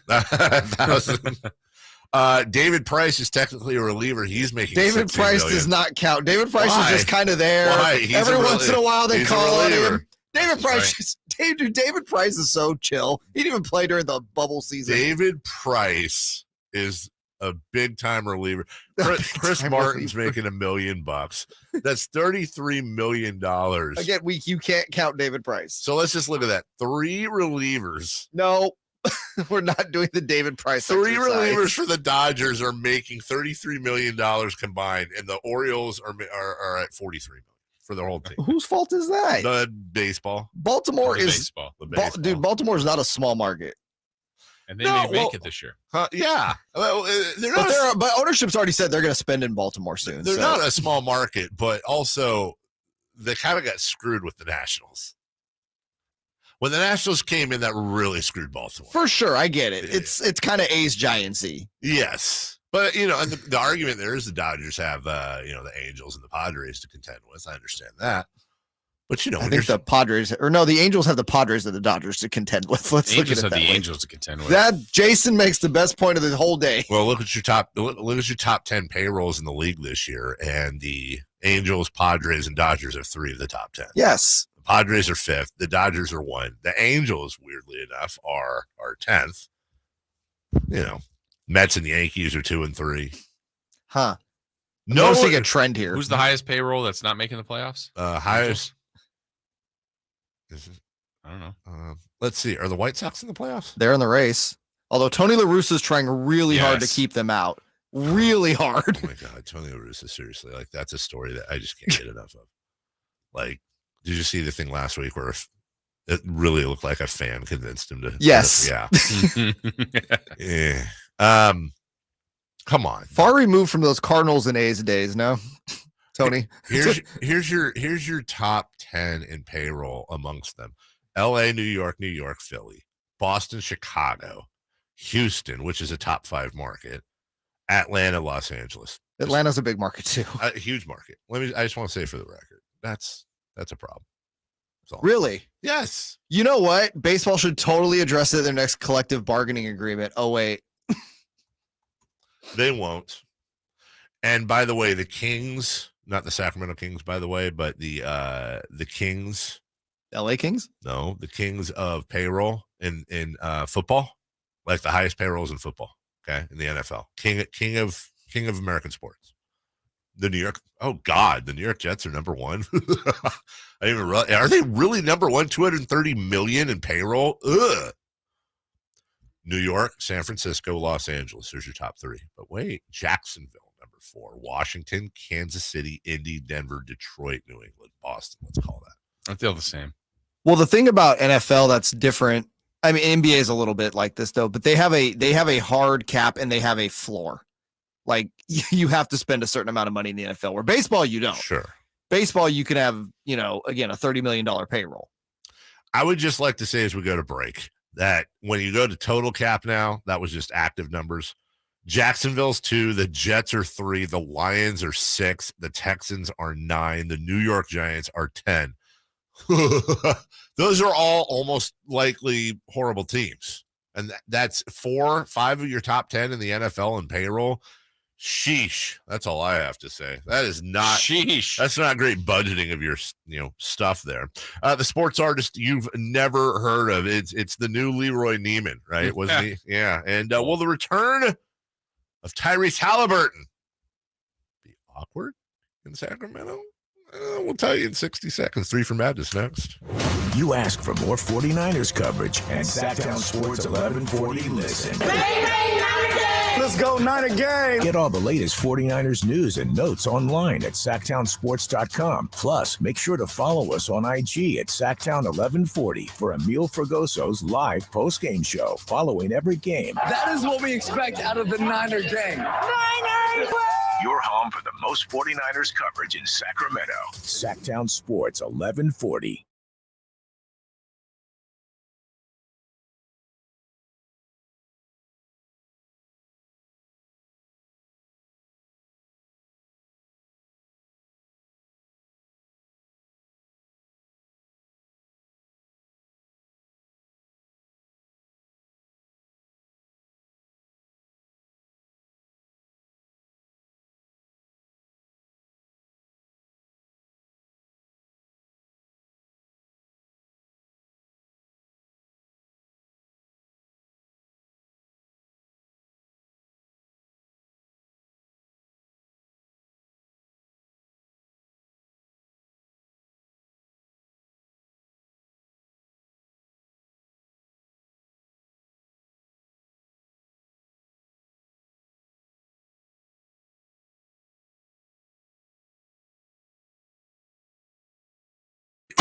3 questions, 3 answers. It's 3 for Magnus on the Carmichael Dave Show with Jason Ross. Question 1. All right. Coming up in just a few, 13 minutes to be exact. Yeah, we're going to talk about that UFC on Saturday. Oh, I saw a kick. It was on the internet. We're going to talk about just where that stands in the pantheon and how would you apply that elsewhere. Yeah, that kick was lined up. That kick was rough, and depending on how you work the photo, it looked like Kamaru Usman was just getting ready for another Monday. Yeah, Joe Rogan, he had the reaction. That's going to be a giant. Joe needs to grow the facial hair back, by the way. Does he? Oh, you don't like the thumb looks not. You know what? He looks like an egg. You're right. He doesn't look like that. I saw him earlier. He looks like an egg. An egg. An egg. Just saying. 3 for Madness. Question 1. You may or may not know Rita Oak. I do. Oak Wyatt. But she has elected to draw a picture every day at Jimmy G until he gets traded on the Twitters. Mm-hmm. The bit is clever, and she is a very good artist. I agree. Yeah. She reached 200 drawings yesterday. Is there any bit that you could maintain daily for 200 days? Not be that good at it. No. I mean, that's commitment to the bit. That's very much. And they never disappoint. No, they don't. And someday she's going to put like the book together of all of them after he gets traded. And I think she's going to make a little point off of that. Like at some point, she's going to print out all of the drawings, sign them all, put them in a book, and eBay that thing. Yeah. And someone's going to pay. Will Jimmy G do the forward? I think she actually has a shop already of like, does you she can put that picture on a t-shirt and whatever. Good for her. That's another great thing. They're all great. Yeah, they really are. They're very, because Pop it's like culture stuff. Yeah, just different things Jimmy G is doing. So the question, is there a bit you can keep up for 200 days? I mean, I don't know that we could do it. I got every one day. for you. Yeah, go ahead. Cigarettes. Well, yeah, that's a great bit. By the way, I have 3 more days to decide if I'm quitting or not. From your bet? From my bet. If you haven't decided now, you're not quitting. I haven't decided, but I am starting to. I'm poke around a little bit. I'm starting to. Let's just say if quitting is the season, I'm in training camp. Right, I'm poking my toe around in training camp. I just don't want to be that guy that always says he quits and then it fails. But you're not going to OTAs? I'm doing OTAs right now. Okay. I'm trying to do little things like every other break, different triggers at home, just to kind of, feel it out. But I got 3 more days to make that decision. That's not a bit. Like I could do the music thing every day for 200 days if I knew we were going to get a reaction, but I don't think we would. What music thing? Where we're playing a song and and you say the artist correctly. You identify it then people perfectly. call in and Like, they're wrong. What you, Jason? I mean, she's just talented. The 200 drawing days. is great. I love how it's put together with I love the pop culture connection, whether it's been like from Breakfast Club, that scene where at the end where you have Jimmy G doing that. Like it's just, there's so many clever tie-ins. It's just impressive. I mean, isn't technically 3 for Madness a bit that we do every day? No, it's a feature. Okay. Featured bit. Congratulations, Rita. Well done. Number 2. Question 2. Is there any chance that the incredibly popular Tyrese Halliburton's return to the Golden One Center next season could be awkward? He's kind of making it awkward. We're going to talk about Tyrese Halliburton and his quotes that came out over the weekend. We'll do that at 8:13, so just under an hour. He's going to get crazy love. Huge love. Listen, the Halliburton truthers are still very much a big part of this fan base. There are people picking him to make his first All-Star team this year. Indiana has said they want him to be the face of the franchise. It is an absolute fact, although I don't agree. I'm proud to say I was on the Doncic bandwagon from day one. But if it turns out that Sabonis leaves or just isn't that great, and Halliburton goes on to be a multi-time All-Star, and we have to sit here and say he wanted to be here, he embraced the city and all its loserness, he wanted to pull us out, he was Monty McNair's first draft pick, blah, blah, blah, blah, and now he's a perennial All-Star, and the Pacers are in the playoffs. Well, that is like a legit possibility. Sure. It's more than just on the table. It's like, well, it's on the table. The Kings would make the playoffs. No, that scenario is actually more likely, I think, than the Kings making the playoffs this year. That scenario I just spoke of. I don't think either are likely, but that's very much on the table, and I would have been on the wrong side of history on this one. I think Tyree's going to be a tremendous player. I think in the end, the trade's going to work out well for both teams. But I don't blame him for what he's saying. No. At all. I think it's going to be really difficult for him to be an all-star, though, by the way. Really difficult. In the East? Yeah. Yeah. Well, just in general. The NBA in period, yeah. Guards, obviously, he's not going to get voted in. That just doesn't. He will not get voted in, especially in India. Then you're looking at 7 other spots. Generally, it's going to just high-profile players that are on winning teams. I don't think the Pacers are going to be very good. There's so much talent in the East, but it doesn't mean, like Fox has played like an all-star. Cousins played like an all-star before he became one. Sure. So he could play like one. Sure. I just don't think he'll be one for a while if he ever is one. Okay. I'll talk more about this at 8:13, but this is I have never seen a guy traded like within his first couple years in the league, and there's this much like resentment against the organization that traded him. Yeah. Like this is interesting, but also very annoying at this point. Really? Yeah, a little bit. I'm looking forward to this conversation. I am very much looking forward to this conversation because I could not be more on the opposite side. Okay. I love this. I love that he's doing it, and I don't blame him one bit. So we're going to have a fun talk there at 8:13. Number 3. Question 3. All right, this is probably the most important question we've asked in 3 for a while. Queen released another one bites the dust on this date in 1980, 42 years old. What is Queen's best song? Okay, you know me, you know what I'm going to do here. So I, of course, take these questions very seriously, and I need to ask, does We Will Rock You and We Are the Champions count as one song because it's one song? I mean, it's 2 songs in one. You know what I mean. Yeah, I know. Do we count? You'll never hear one, like if you're listening to a radio station, just hear one of them. You're going to hear both. You can count them as one, yes. Then that would be it. That's it for That's if you can personally count, though. Me, well, yeah. Okay. Me personally, if you can count We Will Rock You and We Are the Champions, when you talk about all the Queen songs, those 2 definitely their most popular, right? Well, it's in the Pantheon, and it's 2 separate Pantheon sports songs. Though Bohemian Rhapsody feels like multiple songs. If it Bohemian Rhapsody charted twice. So if it was, and again, that's why I asked the question, because if it was one song, I would say Bohemian Rhapsody. Remember, Bohemian Rhapsody was a minor, a decent hit when it first came out. Then Wayne's World happened. Yep. And then it completely, I mean, I remember riding in the car with my mom when we were like junior high, and she'd play it. And every time when the guitar solo would come on, she'd like tap the brakes, go with the beat. And we thought it was the coolest thing in the world, my sister and I. Like, it was a whole next generation. And by the way, you talk about songs like Surf's Up by the Beach Boys, A Day in the Life by Sgt. Pepper, and you can go on and on with a couple, but I think it's a top 5 most. It is a top 5 most creative and difficult pop song, and by that I mean song that was popular ever. But if it's one song, to me, they have so many good songs. Crazy Little Thing Called Love. Great. Another One Bites the Dust. Yes. Yeah, that one was decent, right?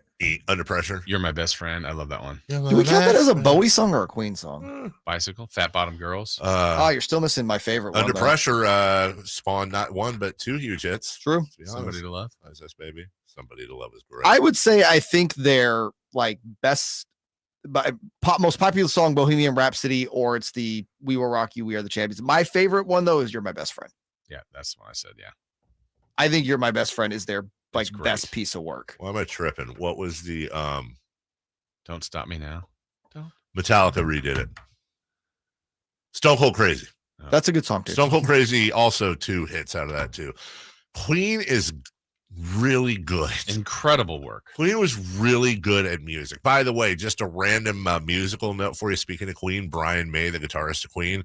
If you want to have some fun, a lot of people haven't heard this. Go to YouTube when you get a chance. News 10. Brian May, as a matter of fact, he did turn into a really good sportscaster. Google or go into YouTube, put Brian May, Dave Grohl, and Have a Cigar. Have a Cigar is the Pink Floyd hit. Brian May and Dave Grohl redid the song, I want to say, for the first Mission Impossible movie, and it is absolutely fantastic. Full of energy. Really, really really good remake. You might need to remake your HVAC system. By remake, I mean replace.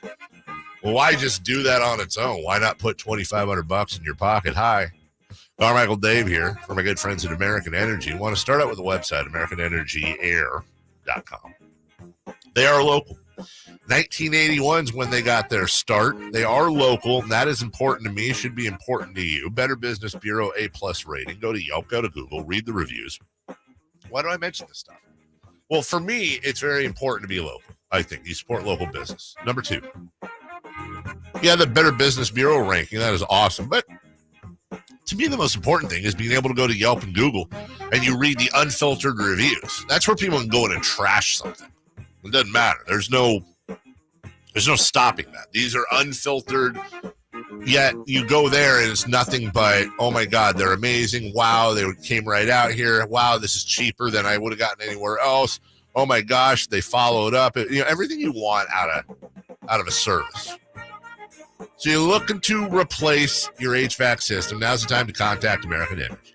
Don't settle with a high quote from the other guys and girls. Get a free quote on your system from your second opinion partner. Now, this offer expires in about 9 days. Just call today, 916-520-9990. That's 916-520-9990. AmericanEnergyAir.com. It's AmericanEnergyAir.com. Tell them Carmichael Dave sent you. And absolutely bananas UFC on Saturday and a stunning ending for the ages. By the way, there were almost 2. We'll recap it next.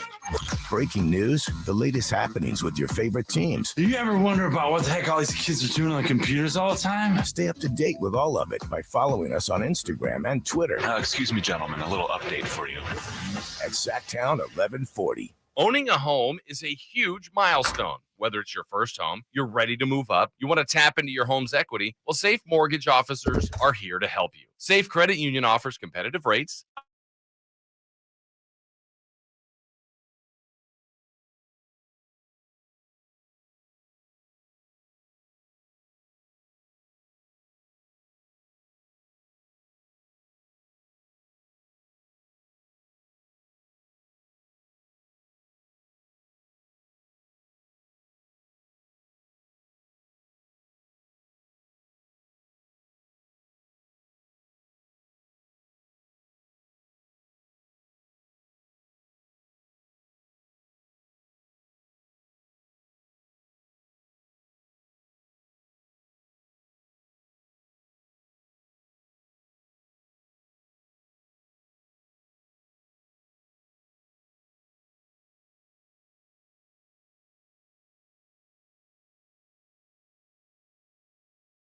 You know they've been here for a combined 50 years. The Carmichael Dave Show with Jason Ross On Sactown Sports 1140. Go ahead, Jay. I assume you have the breaking news banner. You sure? I mean, the Raiders have traded their quarterback. When it breaks, we have it first. Sactown Sports 1140. Breaking news. Well, you did kind of bury the lead there. Why did? Why? They have traded their quarterback. Yeah. The Las Vegas Raiders. This is huge. Have sent. And I did not, you know what? I honestly didn't. I will be honest. I didn't expect this, especially this close to the season. Nick Mullins is on his way to the Vikings for a conditional 7th round pick. Of course. Wow. Nick Mullins now in the pantheon of former Raider and 49er quarterbacks. Yeah. BDN going to the Vikings. You know who the others are? Fred. Jim Plunkett. Bill. Jim Plunkett. And Donald. Wait, we're talking about Raiders that went to the Vikings? No, we're talking about guys that quarterbacked both the Niners and the Raiders. How many others are there? Jeff Hostetler? Nope. Jim I don't think Plunkett? there's any. That's just, I think just Nick Mullins. David Carr? No. No. Jim Drunkenmiller? Possibly. Right? Elvis Gerbach? Played in the AFC West. Timmer's Hay. Had some good years with the Raiders. Okay, but seriously, I asked you guys this. In all honestly. In all honesty. So the Raiders got a conditional 7 for Nick Mullins. Will that be more than the Niners get for Jimmy Garoppolo? How many Yes. How many rounds are So in the you're NFL? being serious, Jason, right? Yes. They're gonna have to waive him. How many rounds are there in the NFL draft? Is there 7? 7. So basically, you gave away Nick Mullins. Yes. I'm going to say no. I think they'll get like a conditional 6th or 5th. Like, really, what the Niners would be getting out of any trade with Jimmy Garoppolo at this point would be the salary back. You know, that's what they're getting. And at this point, I think they're still going to eat most of that salary if they trade him. Eat it. So does the Jarrett Stidham backup regime begin now? Has to. Did he outplay Mullins? Is that really what the Raiders are saying here? Well, have they cut Chase Garbers yet? Don't count out Chase Garbers. He's in the Don's son. Chase Hunt. Don's son, Don Garber. Oh, noted son of MLS Commissioner Chase Garbers. It's Garbers, by the way. That's the plural for Same Garber. thing. Yes. When a group of Garbers, it's a pride of Garbers. Garber. Yeah, yes. It's Garbers. Garbers, Yeah. exactly. All right. So sorry for that. I know there's some Raider fan out there that drove off the side of the road. JK, but not really. They did trade the quarterback. And the only reason I passed that on to you guys like that is because J-Mar's got me. Yeah, that's how he told us. So you're like, make sure we go over the trade when we get back. I'm like, what trade? He's like, dude, the Raiders have just traded their quarterback, you idiot. I'm like, wee! And I like look all over the place. And he's like, not him. The UFC Saturday. I said this Friday. I'm not that excited about this card. But a lot of times, you never know. You never know. Before we get to the fight everyone's talking about, please keep in mind that before Leon Edwards and Kamaru Usman fought, the fight before that was Luke Rockhold and Paulo Costa. And I actually tweeted out, again, before the Usman fight, I said, I've covered this sport since the first fight. I've never seen a performance like Rockhold's in my life. I already had seen something I deem number one. And by the way, not the best performance, not the most surprising. I merely mean Luke Rockhold, who had been out of the fight game for 3 years. You know, used to be fantastic, big, muscular guy, huge kicks, very entertaining fighter. And he's coming back against a guy, Paulo Costa, who is 14-2. You know, not the Paulo Costa he used to be, but a very, very good fighter. I think Luke Rockhold forgot that Salt Lake City is at elevation. And towards the end of round one, we're all turning to each other saying he's looking for a way to quit. And so I'm going over like, well, is he going to slip himself into a rear naked choke? It was, Jason, it was at the point where Luke would throw this looping punch. And his nose was broken. His mouth was wide open. He was breathing. And there were points where you never see this in fights where, yeah, you're the fighter in front of me and I'm Luke Rockhold. He's got his hands on his knees and his head up. He can't stay up. And then he get hit with some crazy shot, right? And you're like, oh, here we go. He's going down. And then boom, he just fire a kick or a punch that would stagger Paulo Costa. This happened for the remainder of the fight. You're like, what is possibly keeping Luke Rockhold up? He looks like he's in pain. He can't breathe. His nose is dripping blood. I mean, the amount of blood he lost has to be insane. It was all over the mat. He's leaning against the fence. He's turning his back and walking. I mean, doing all the things where you're wondering if I think it was Herb Dean, if the ref's going to stop in. Well, it was either Herb Dean or the one that looks like Gimli from Lord of the Rings with the braids. And then even at the end of the fight, not only does he land punches, but then he was on his back. You figure that's where the fight was going to end. He reverses it. And as the blood is gushing out of his face, Jason, he starts wiping his face all over. You saw that? That was very disgusting. Yes. I've never seen a performance like that. And it seemed, maybe we were wishing for it, but it seemed like he was very close to getting the insane surprise knockout. And had that happened, that would have been maybe the rockiest. And I'm not talking Bonner, Griffin and stuff like that. I'm talking about how one-sided it was, how out of it he was. That might have been the rockiest finish ever. But then you got the rockiest finish. Then you got the rockiest finish from a guy named Leon Edwards, who is Rocky. As time is expiring, he throws a perfect left jab to hide his intentions, causing Kamaru Usman to dodge to his right. And oh my God, There's all of Edwards' shin to Usman's face, and that was it. A guy who many thought was the best pound-for-pound fighter in the world, a guy who was 20-1, a guy who Dana White said was the best ever in that division, a division that, oh, by the way, has included guys like George St. Pierre. Very good division. And by the way, I can't really get mad at Dana for that because Usman was just mowing through everyone. Yeah. It was I've had a weekend to think about this, Jason. When you consider the stakes, when you consider the odds, when you consider how the fight had gone, when you put it all of it in perspective, because I hate hyperbole, I hate recency bias. It's the greatest knockout in UFC history. It's the greatest it's not the best looking one. It's not the, no. Put all the factors together that you have. This is a championship fight against a guy that doesn't lose, against a guy.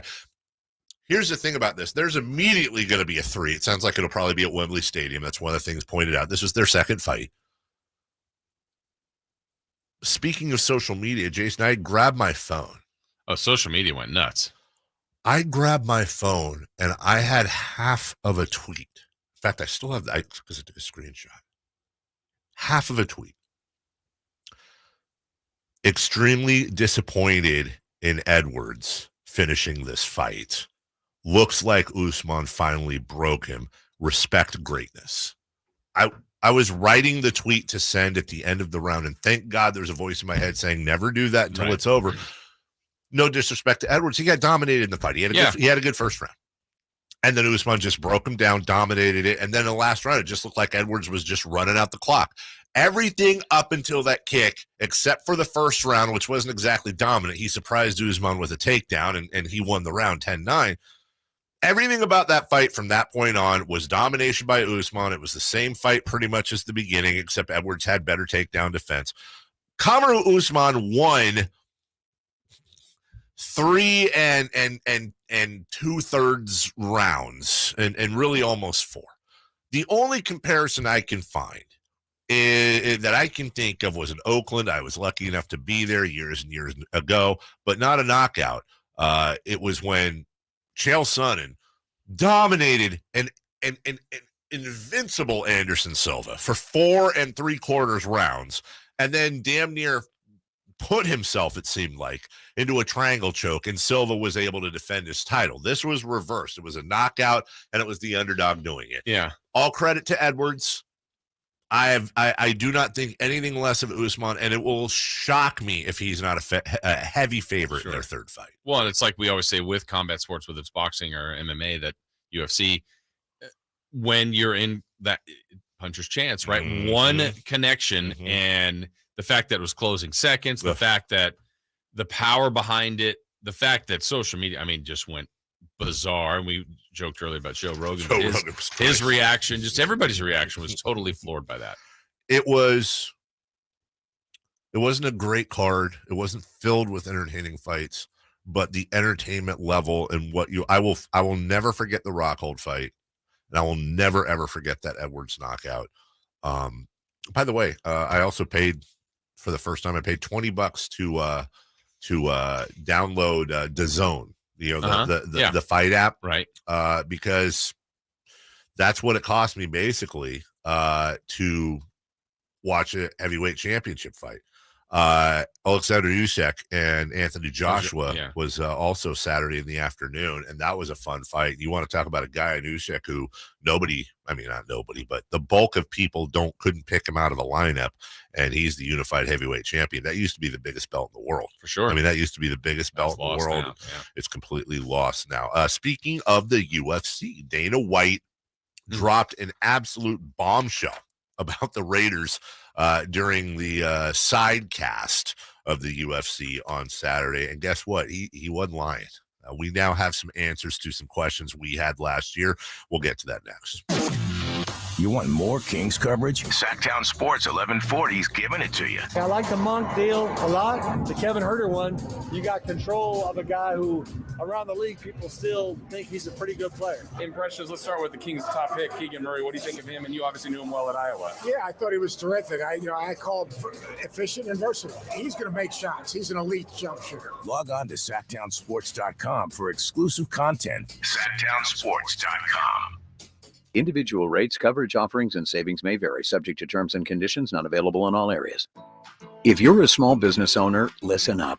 Pi Insurance wants to give you one of those aha moments, the kind that could save you money. Workers' comp is probably one of the biggest costs you face. But did you know that insurance providers have flexibility in setting their prices? That's right, but many don't bother giving small businesses the savings you deserve. Instead, you can get lumped in with other businesses and overcharged. Pi Insurance was created to change that. With Pi, you get a quote tailored specifically to your business, and you could save up to 30% with no hassle and no hidden fees. And with helpful representatives just a call away.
Stimulating conversation about kitchen gadgets and baseball cards. And I think that's really crazy interesting. It's the Carmichael Day Show with Jason Ross on Sactown Sports 1140.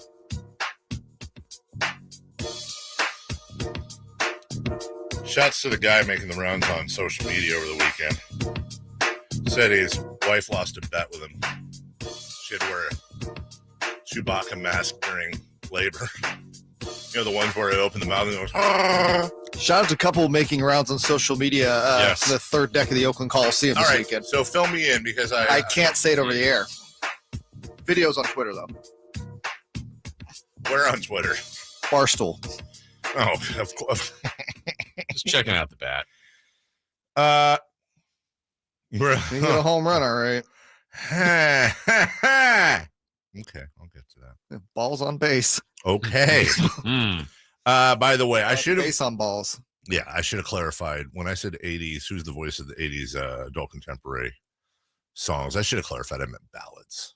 Yeah, not just. Why? What were you getting? Because I'm getting a lot of like Whitney Hughes. Not that she didn't have ballads and yeah. stuff, but like Prince. Yeah. You know, which could very well have owned the 80s. Just I don't know. Phil Collins will be up there. Phil even Collins, with ballads. Lionel Richie. Yeah. Hello. I mean, just Say You, Say Me, Stuck on You, and Hello alone is peak adult contemporary as one of these. Michael McDonald has a really good case. Luther Vandross has an excellent case. Christopher Cross is an interesting one because he may have the most like signature adult contemporary song, but he's also right on the edge. Was he 79 or is he 80? I guess he's 80, 81, somewhere there. Just the problem is he may arguably have the most lightning in a bottle career in music history. Like he was on fire with that album. Yeah. First album. Arthur's Theme. Yep. Ride Like the Wind. Sailing. Those are three multi-platinum selling songs.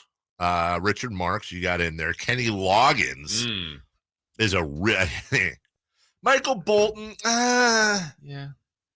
All second team. Yeah. I may have to do this. Plus he bleeds into the 90s. Yes, he does. Yeah. You make Michael Bolton bleed. Yacht Rock. That's right. Yacht Rock.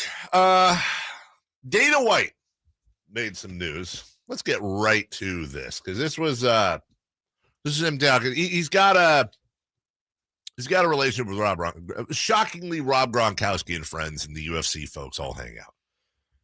And he started talking, crossing over into football here. I thought this was quite interesting. I worked to put that deal together for Brady and Gronk to come to the Raiders. And it was almost a done deal. And at the last minute, Gruden blew the deal up and said that he didn't want him. And all hell broke loose, man. It was crazy. And Brady was already looking at houses, and it wasn't being said yet that Gronk was coming. So Las Vegas would have had Brady and Gronk the year that the Bucs won the Super Bowl, except Gruden blew the deal up. And there's so much story that goes along with this behind the scenes. Ooh. Well, what else went behind the scenes? First off, can we follow up? What else went on behind the scenes, Dana? Right. I bring him on to talk about it, but he no longer takes my, one out of every 100 calls. That is amazing, and it also has been verified by several different sources that actually happened. You may remember Tom Brady a couple years ago. Brady said there was a story in free agency. One of the teams, they were interested. And all of a sudden, they weren't interested at the very end. I was sitting there thinking, you're sticking with that M word that I can't say? Are you serious? When I look back, I'm like, there's no blanking way I would have went to that team. But they said they didn't want me. And I know what that means. And I know what that feels like. And I'm going to blank you up because of that. We now know that whereas once upon a time, we thought they were talking about the Niners and Jimmy Garoppolo. I think that actually most people thought it was Jimmy Garoppolo and the Niners. It was Derek Carr and the Raiders. They would have had Tom Brady and Gronk to go with Waller. What does that mean? I don't know. I don't know if that means anything, but I can tell you this. You could probably find some similarities between the Buccaneers without Brady and the Raiders without Brady. Because let's see, Brady's been there for 2 years, right? Yes. So he won the title his first year. And then last year did not, but they still had a good year. Absolutely. And the first year, I think, in the end, you measure what's the finish of the year. They won the Super Bowl. They were a wild card team. They had to win all those games on the road. I mean, I don't know that the Raiders, if he was a Raider, would they have had that same path? It's impossible to tell. I can tell you this. The year before Tom Brady went to the Tampa Bay Buccaneers, they were 7-9. Okay. The year before Tom Brady went to the Buccaneers, the Raiders were 7-9. Ooh. Okay. Pretty much guarantees. Same result. Tom Brady would have brought a Super Bowl to Las Vegas. So here's the thing. I am curious if Raider fan is beyond everything else that obviously we could go with John Gruden, but how much did John Gruden and by proxy Mark Davis really screw up the Raiders themselves? Like, what positive came from John Gruden being there? I would say very little the second time. Yeah. First time, he was very productive. 100% talking about the second time. Yeah. And so I think the infatuation with him led to an absurd contract, led to an absurd amount of control. Like, it's a little bit one of those things like, what's one of the negatives on someone like LeBron? There's no doubt he's one of the greatest players of all time. Sure. But what do we kind of rip him for sometimes? Like, that's your player evaluation? Like, hey, LeBron really wanted this player on this team. He was the extra piece. You're like, what did you see in him? Right. And so some of the decision-making that Gruden made on some of the personnel, I think, would be the bigger flaw than certainly his coach. I mean, he's not the greatest coach ever, but I think he has a good track record as a coach. I think as the decision-maker, though, he doesn't. I'm gonna do something I almost never do, Jason. Mm-hmm. Not stick on topic. No, something else. I'm going to put out a third poll question on Twitter today. Okay. Raider fan, I'm doing this live. Doing it live. If you could go back in time and replace Derek Carr with Brady and Gronk. That's fair, right? Okay. Brady and Gronk. I'll even say 2 years ago. Well, yeah, because that's when it would have been.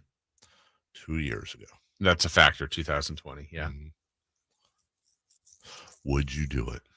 And you know what? My early gut reaction is no. They hate him. They hate him. The Tuck rule, the Patriot, they just hate him. Even though he's come out and called it a fumble. They hate him. Matter. And he would have done that as an And introductor. honestly, and this would be another thing on Gruden, I would, if all this, what Dana White is saying, I don't know how close it was. Who knows? He says it was close. Whatever. That's a difference. It could be a difference of opinion. And John Gruden blowing it up, I wouldn't be surprised if John Gruden blew it up because of that. Something like that. Like, I never liked that guy. Going back to decision making. Would that make it 10 times worse if that was the reason? What he just said. And or you think age, in fact, like how much more does he have? Does this make sense? Now, That's normal thought process. But your point, given John Gruden, can't be overlooked. Here's the thing. I'll bet you it's somewhere in the 70s and 80s, if not higher, that they would not go back 2 years. Right. And to that, I say, this is why Raider fan is just consistently so nuts to me. Just consistently the weirdest fan in sports. No, but honestly, if you were that GM, though, what would you do? I would say, bring me Tom Brady. Because he wins Super Bowls and he's still really good. And it goes beyond just Tom Brady, who is a phenomenal, by the way, led the league in passing last year. Okay. It's also people want to play for Tom Brady. Yeah. People want to play with Tom Brady. Now I'm going to have 2 all-pro caliber tight ends on top of everything else. Yeah. People are going to want to form and then just something reboot here. when he's done. Yeah, even 2 years ago when really their big target on offense was Waller, right? Yeah. Renfro hadn't really developed into what he was. I mean, you still had Nelson Aguilar, but again, whatever. Yeah. That was still so much better than what he played with in 2019 in New England when he just had the worst receiving core in the NFL and still got them to the playoffs. But I'm telling you, they had a good defense, but Raider fan is different in the head, dude. It's the same. This is the same group of people that are like, I don't care if they move to Vegas. I don't care if they leave. Oh, Raiders, man, Raider Nation. It's the same thing. They are a different bunch. And I guarantee you, they'll mental gymnastics their way around it. I'll respect the ones at least a little bit that come out and say, no, dude, Tuck rule, screw him. I don't like him. I don't want him on the team. I don't care if we win 7 Super Bowls. I don't agree with that, but at least I can respect it. But the ones that are going to do the gymnastics of it wouldn't work the same way. And, I feel like the only time you should reject a legend of any kind joining your team, especially one that's still really good, is if they're like an actual bad person that's done really terrible things. So, yes. All he did was beat you in a game, and it wasn't his fault, the referees, and the rule was what it was. What's he supposed to do? Like in the one commercial where the kid says, it was off me, coach. What was he supposed to do? Go to the refs and be like, hey, it was a fumble. It was a fumble. Yeah, we'll get all the former Raiders together from that team, and every Patriot has to go give them the ring. You haven't won a Super Bowl in 40 years.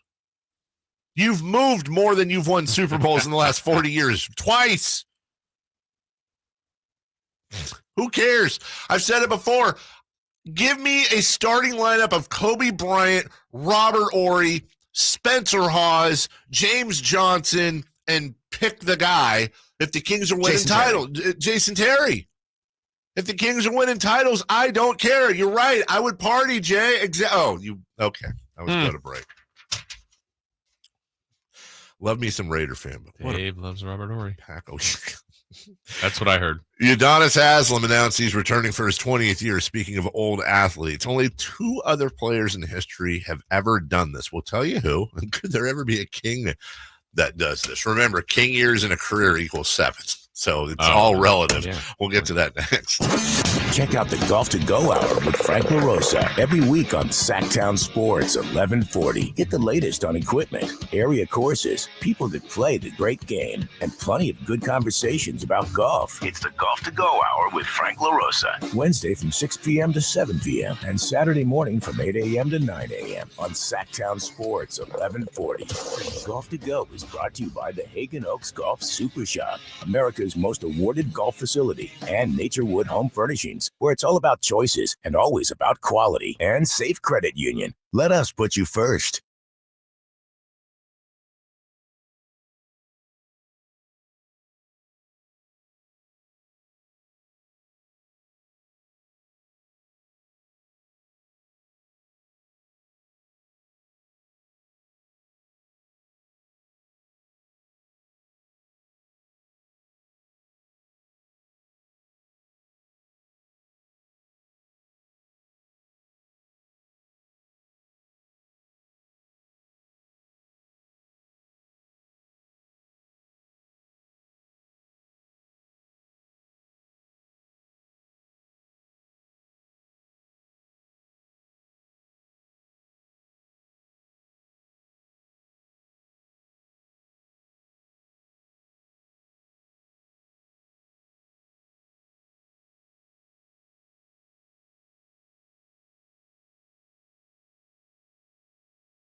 Check the game. From the Power Business Technology Toshiba Studios. KHTK AM and HD1 Sacramento. KYMX HD2 Sacramento. Sactown Sports 1140. It's the Carmichael Dave Show. He's on the microphone when he's not on the microphone. He's playing a song, and when he's not playing a song, he's on the microphone, and then boom. With Jason Ross. Jay, hey, my headset's Text or call the show at 916-339-1140. It's the Carmichael Dave Show with Jason Ross on Sactown Sports 1140. Adult contemporary ballads have been a theme. I still have trouble forgiving myself. Oh, do we miss somebody? No, it's just finding out last week. Jay, would you mind potting down? Thank you.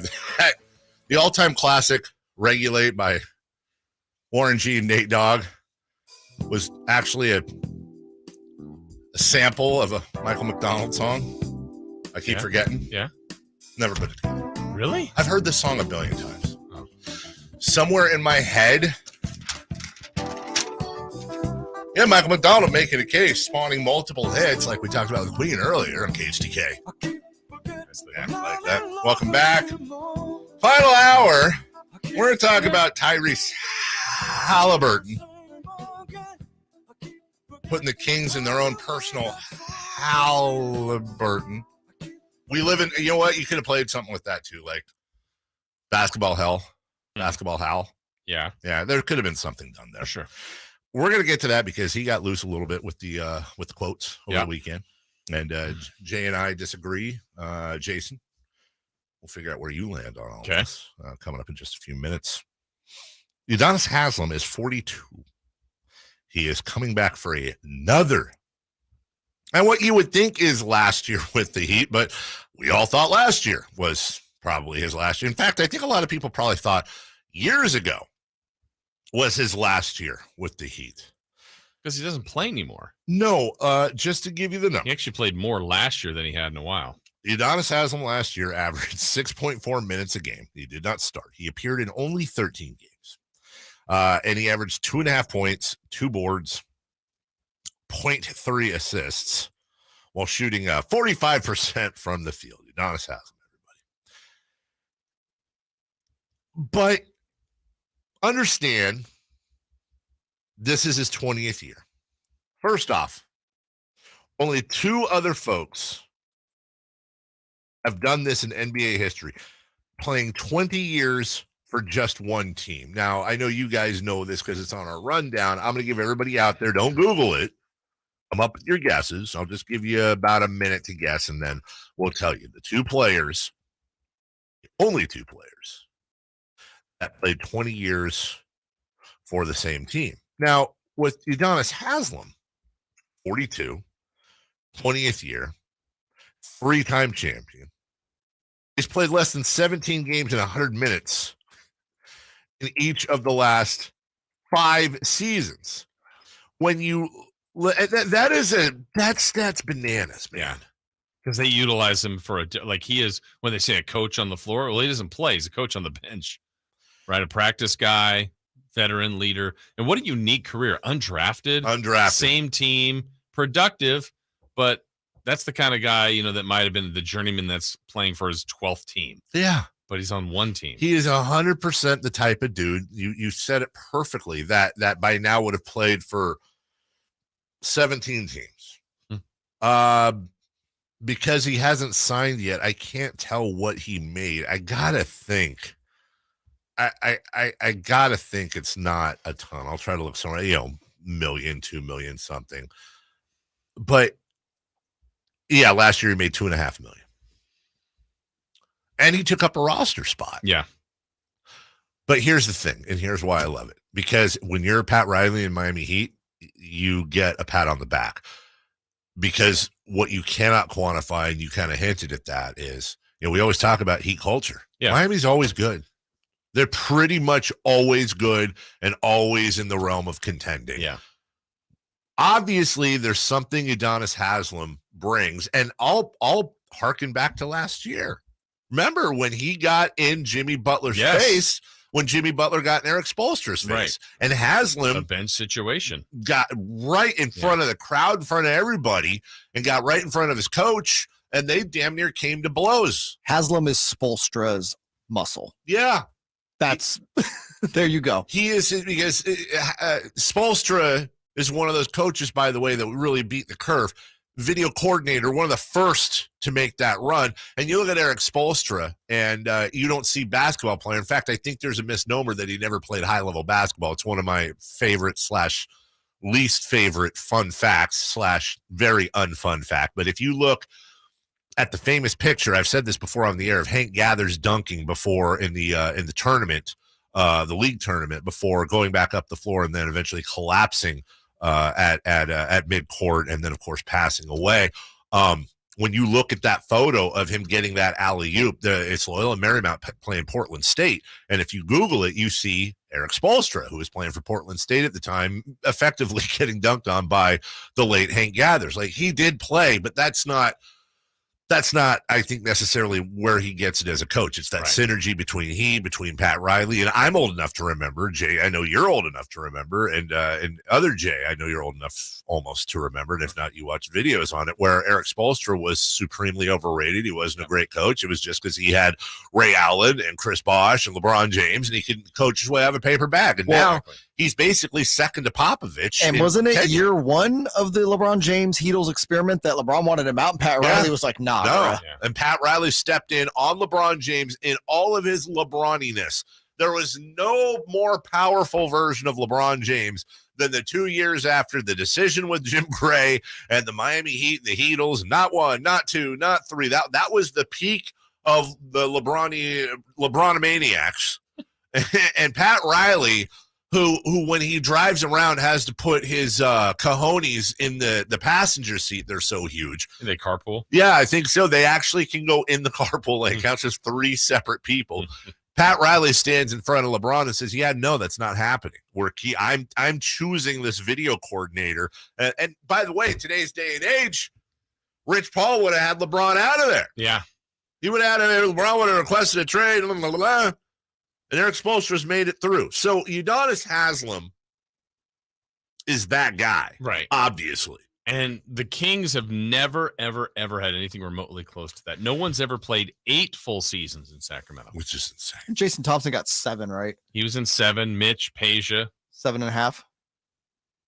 By the way, Dirk Nowitzki and Kobe Bryant, the only other 2 NBA players that have played 20 years in the same spot.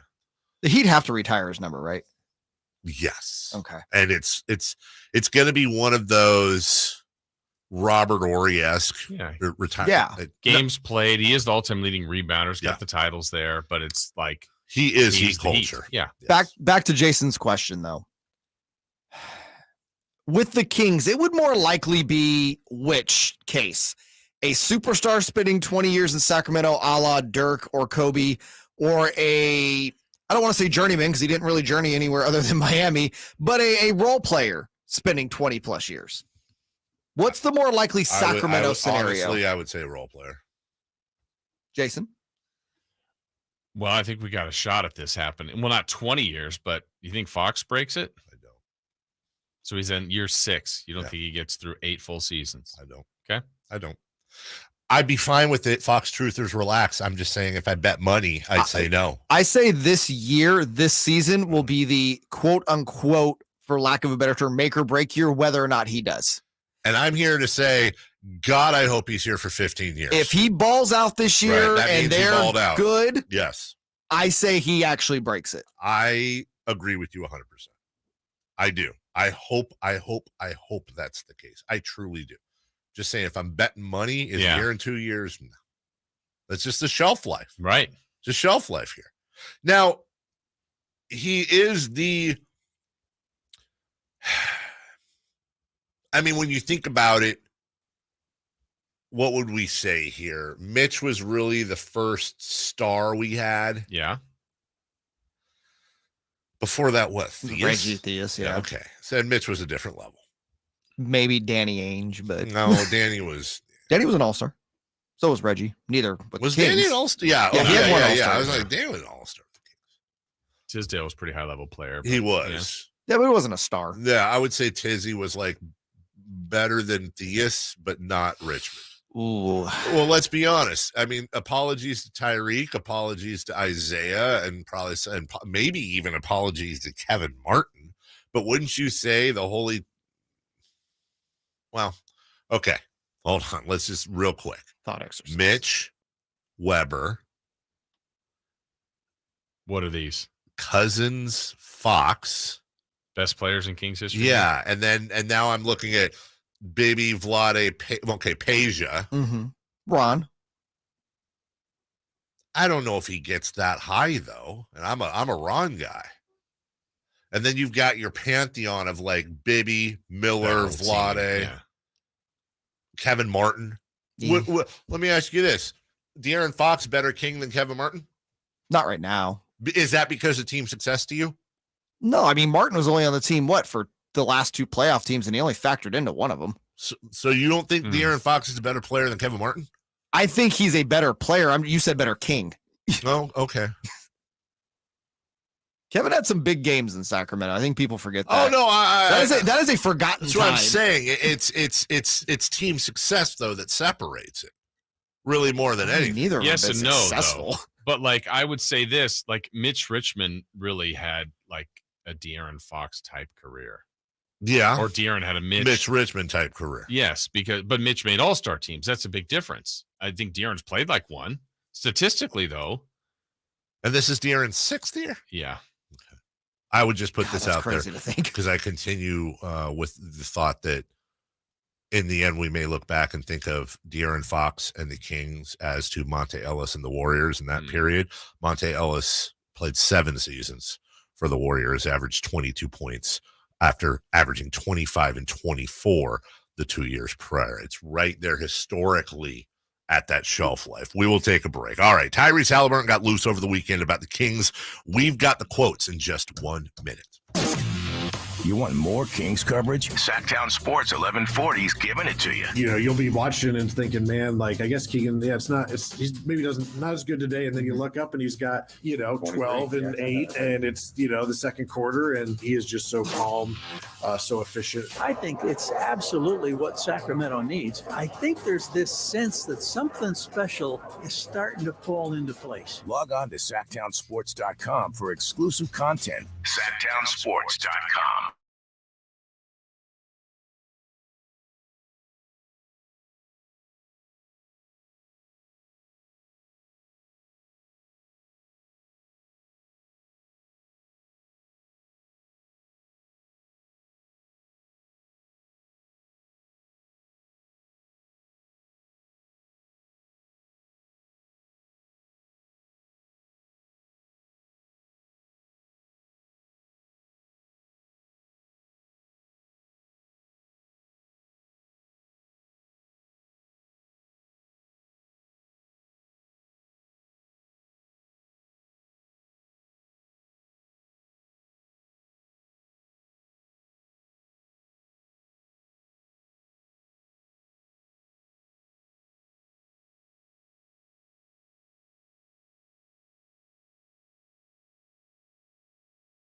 Carmichael Dave Show with Jason Ross.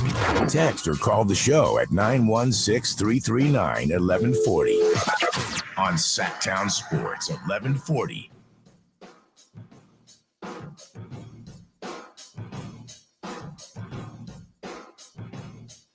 We got a lot of polls out today. We got, if you could go back in time and replace Derek Carr with Brady and Gronk as a Raider fan, would you do it 2 years ago? We got that out.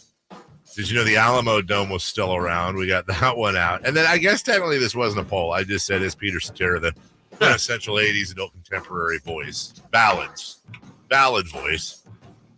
We'll update those for you before we get to the news. And as we get to Al Pujols in the next segment, Tyrese Halliburton. Who was he talking to, by the way? Like some Indiana Pacers blog? I forget who it was. Alex Kennedy. Oh, Alex Kennedy. Oh, that's a big deal. I think Alex Kennedy from Hoops Hype, correct? Yeah. Didn't Alex used to write for us? I thought. Hold on. Alex Kennedy. You're thinking of Alex Kramer. Oh, derp. Here's some quotes from Tyrese.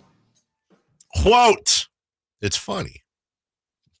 By the way, again, whenever anybody says it's funny, it is not funny at all, especially if you're married to them.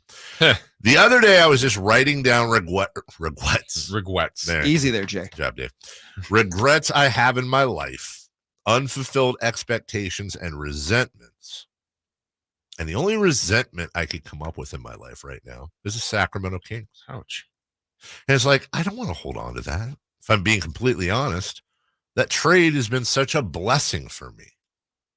It's so easy now to look at it that way, but it's a complete blessing for me to be in the situation that I'm in, to have the ability to showcase what I can do and play my natural position. I think for the rest of my career, that trade's in my head, right? I think the great ones take little things, negative things, and run with them. It's funny. Again, not funny. When I do things well, people are always like, look what the Kings did. I love that stuff. That's what I love. My whole life, I just love proving people wrong. Everything I do, I just want it to be like, look at what the Kings did. He's effectively saying, obviously, I want to spend the rest of my career making the Kings regret ever trading me, making Kings fans furious that I was traded. Well, I think we knew one thing from the beginning, at least from Tyrese's side of things. It hurt him. Yeah. And I completely understand that. I don't think Tyrese, until some of this, but I still don't think it's all there. I learned this early on when someone, I can't remember who it was with the Kings, was telling me like they were hurt. Same kind of thing when they got traded years and years ago. But then they finally flipped when they said, well, this team wanted me. Right. So the Pacers wanted him. Yeah.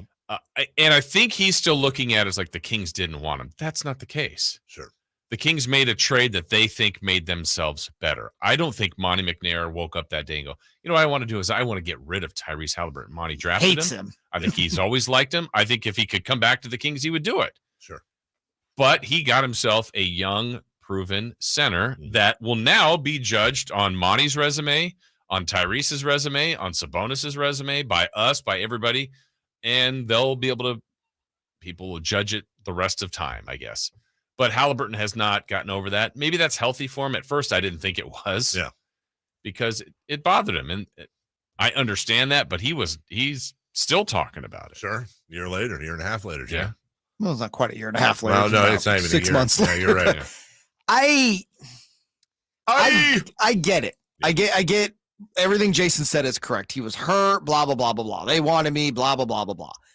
First thing, it's like, it can't be a blessing and you have resentment, dude. You're kind of contradicting yourself. Oh, it's a blessing because now I can play my natural position. So then you should have been happy to be traded out of Sacramento, number one. Number two, it's like, all right, dude, like I get it. If he's going to use this as personal motivation during the season, that's fine. But why are you still talking about it in the media? Why are we still doing this? Like, is he going to be doing this 5 years later, 10 years later? Because it feels like that right now. They don't have Sabonis. Yeah. And he might not even be in Indiana 4 years from now for all we know. Sure.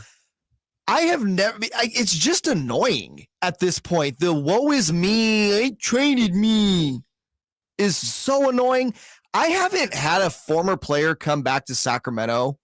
I can't even think of one that I hope the Kings I hope they maul Indiana this year. Spencer Hawes? No, more than Spencer Hawes.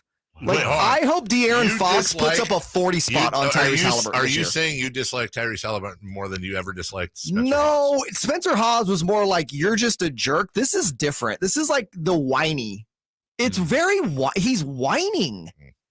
And it's like, dude, you're like, you would have thought he's the first player in NBA history to be traded. Yeah.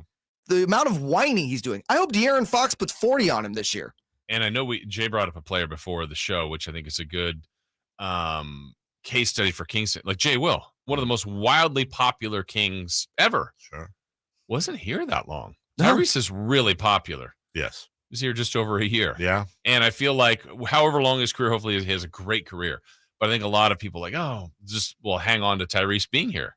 I think so. And I think a lot of that depends on how Tyrese does. How his career goes, how Sabonis' career goes, yeah. I love it. I do. I love every part of it. I think him talking about it? He's 100% correct. He's being asked about it. And you've seen his feelings evolve. And this has been the most, at first it was shock, depression. Tyrese Halliburton came, again, we'll never know if the reports were truly, truly true. But you actually heard many reports that Tyrese Halliburton and his camp expressed that they wanted to be drafted by Sacramento. This is where they wanted to go. Nobody wants to be drafted by the Kings. Nobody wants to be drafted by the Kings. He's Monty McNair's first draft pick. He comes in. Hey, sharing time with De'Aaron Fox. They're trying to make it work together. It doesn't work together. And you can tell when he's saying things like, I get to play my natural position. That's a left hip check at I should have been playing point guard back then. He gets traded to the Pacers a year after his rookie year, which is really early generally for somebody who's that good. And here's the thing. If Kobe Bryant had been traded, and I know he was traded from the Hornets, but if the Lakers had traded him 2 years in, if the Bulls had traded Michael Jordan 2 years in, look back at all these like GOAT greats. Right. Are you kidding me? Michael Jordan would have said at his Hall of Fame speech, he would have called out the Bulls for trading him. That's Michael Jordan. I understand that, but I'm saying it's a mentality, which is whether or not it's entirely true. I agree with you. They got a player they liked. But in Tyrese Halliburton's case, it's I wanted to be there. That's basketball hell. I went there. I embraced the community. I got involved charity-wise. I embraced the foundation. I said, we're going to turn this franchise around. I put my heart and soul. I didn't just stay in Sacramento. That was my home, and I was ready to be there forever. And by the way, I did everything I was asked and then some. And you trade me? Okay, it's fair. You didn't break a law, but every single time I see you. That's fine. And by the way, there's no difference between this and Draymond Green and Amon Ross St. Brown, being able to name every player that was drafted before them. It's the same mentality. That's different than going out. If he would have been out there like, yeah, I'm going to beat the brakes off these guys every time I see them versus whining about it. Like my feelings are hurt. What he's asked. Players are cookie. I get so tired of this.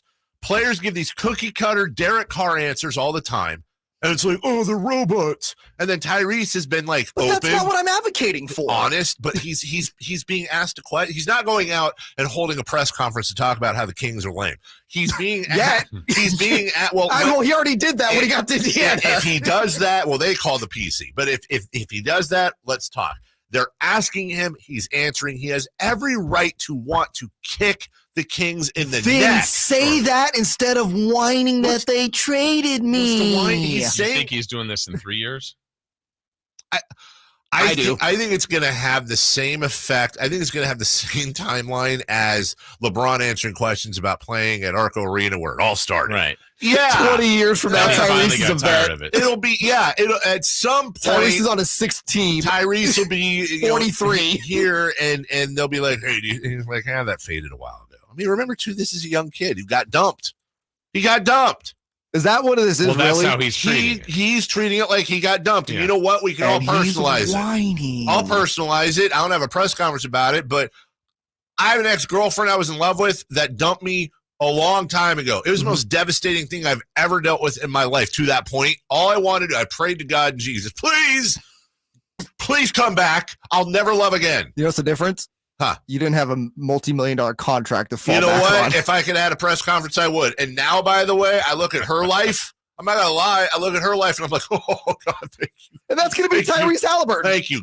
Garth Brooks said some of God's greatest gifts are unanswered prayers. And that's what I would say to Tyrese Halliburton, but he has the right to say what he has to say. Good for him. I respect it. Jay doesn't. Jay hates Tyrese Halliburton. This just in. Why don't you put that clip out there out of context, Jay? You know what? I will make sure digital clips that up today and says, I'm the one who's tired of hearing him whine. Yes. But then please put something in there where I'm like, I like it. Like, so I'm, so you can be the hero. Thank you. We'll take a break. When we come back, it's a good weekend for Jason's favorite player, Albert Pujols. We'll discuss that and some comparisons for you as well. We've also got a word from our friends at ACR Solar. I say our friends because they're my friend too. We'll be right back. Live and past broadcasts of the Carmichael Dave Show with Jason Ross and Cattles and Rami. Interviews, podcasts, and more. They all live on the Sactown Sports 1140 app. Download the app now in the App Store and Google Play.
Got a take? Make sure it's a hot one. Take a shot right now. Call or text at 916-339-1140. The Carmichael Dave Show with Jason Ross on Sactown Sports 1140. Do I have any numbers here, or do I have any sound for this? I gotta have some sort of sound. Oh, there we go. Albie? Yeah, there we go. Bumgarner with the pitch. And Albert swings, lifting a high fly ball. Left center field. That's hit deep to the track, to the wall. It's a goner. Albert Pujols hits a home run with one out in the second inning. Number 691. Sacramento's own Deftones bringing us back from break. Always good to support local. Hey, Albert, were you done? 3-2 pitch to Albert is hit hard and deep. Left center field. Did he get another one? Yes, he did. Yes, he did. A 2-home run game for Albert Pujols. Oh, no. No, he didn't. Did. What happened here? Did someone rip off Jason Ross? Did. Yes, he did. Do not trademark it. Oh, my God, you should have. Wow. No, he didn't. Yes, he did. Albert Pujols hits 2 more home runs. By the way, did I see something like the oldest player ever to have 4 hits and 2 home runs in a game? I believe that. I think so. Both off of our former friend Madison Bumgarner. Yes, Cam. He now has 692 total. He is 4 from tying Alex Rodriguez, 8 from 700. I think most people want him to pass A-Rod, don't they? Oh, God, yes. Yeah. Oh, there's like, I think A-Rod wants him to pass. Yeah, probably. He needed 21 when the season started to get to 700, and after a slow start, he has hit 6 and 6. Dude, you have to play until you hit 700. Please, I don't even care. Like, he had 0 in June, the whole month. He's July had was more okay. since then. Yeah, July he had 3, but here we are, 6 in the last 6 games. So he's closing in. Okay. 700 would be such a great number to get to. And they're at 120 games. So 42 games left for the Cardinals. At that rate, he'll break the record. Yes. If he hits a home run in every game, he will. Boy, wouldn't that be a story? Well, he has 2 4-hit games this month. Like, he's actually legitimately been good. Like, some of you, because he did say this was going to be it. Some have asked him, like, I mean, why? You're still playing well. He's like, no, this is it. Does your tinfoil capacity allow it all for maybe in games where teams are out of it, pitchers maybe pitch Pujols a little differently from here on? Would you? You're a pitcher. No, I want to strike him out. There you go. But so let's say you're I don't know, you got a pro career. You're never going to be the staff ace. You're never going to be the closer. Sure. You're just kind of, you get on teams, you get a career, you get paid well. But if you gave up home run number 697 or number 700, you're probably remembered a lot longer than just being a guy that, hey, what was your career? I went 12 and 17, had a few holds.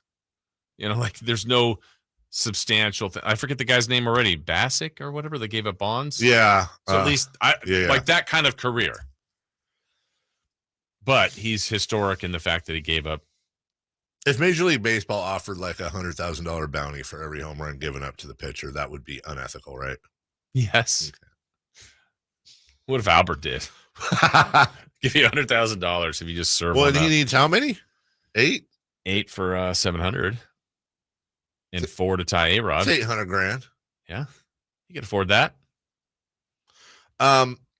What I like about Albert Pujols is this. I've never disliked Albert Pujols, but I've never liked him in the sense liked as far as he's never played for any, for my team. Sure. I have no, I obviously he's a great player and I've always respected that, but I've never been like, Pujols is my guy. But I like that Pujols is kind of, there's this area that players get, certain players get to, where you spend their whole career just either observing them neutrally and being like, wow, like Mike Trout now. Like, I have no negative feelings towards Mike Trout, but also but you don't love him. I don't love him. He's just not my guy. He's not on my team. He'd be my favorite player if he was a Giant, of course. Sure. But you either observe, you root enthusiastically for, again, if he's your guy, root against, or you root against, right? Like, Cub fan, hates Albert Pujols. He just tormented them. But then there's that place, and I'll never forget, like, Kobe Bryant got there for me. Because I've never sports hated a basketball player more than Kobe. Not even Robert Horry.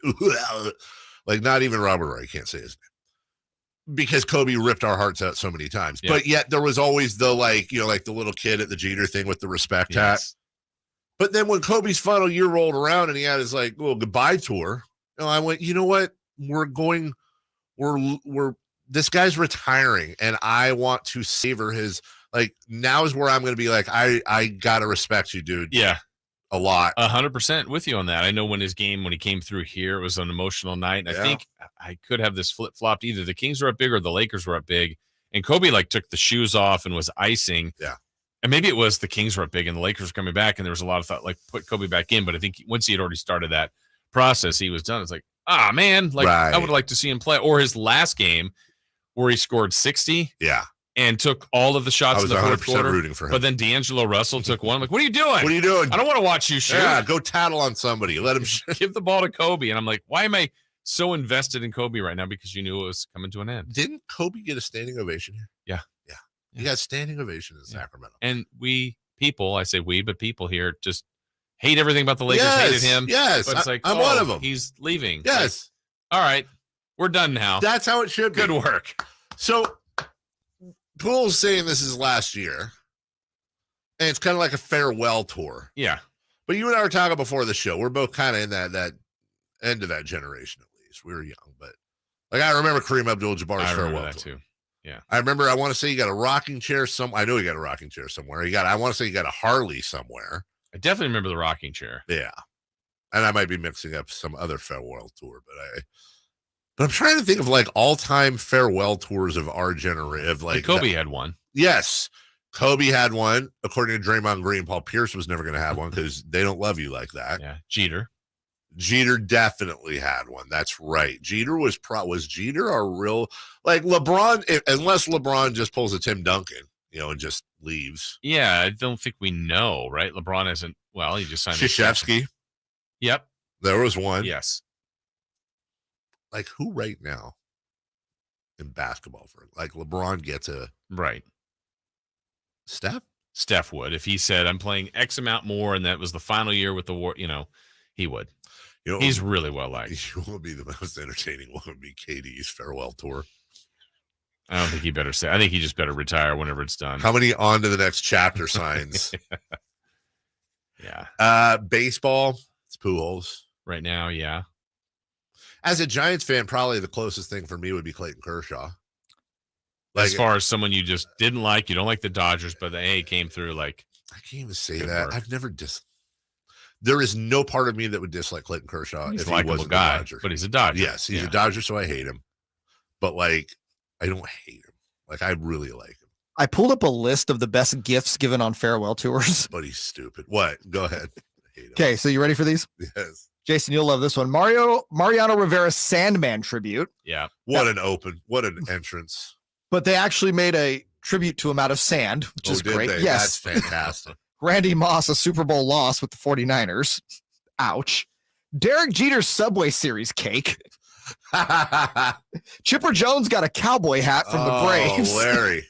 Carpkin Jr. got a signed jersey. What?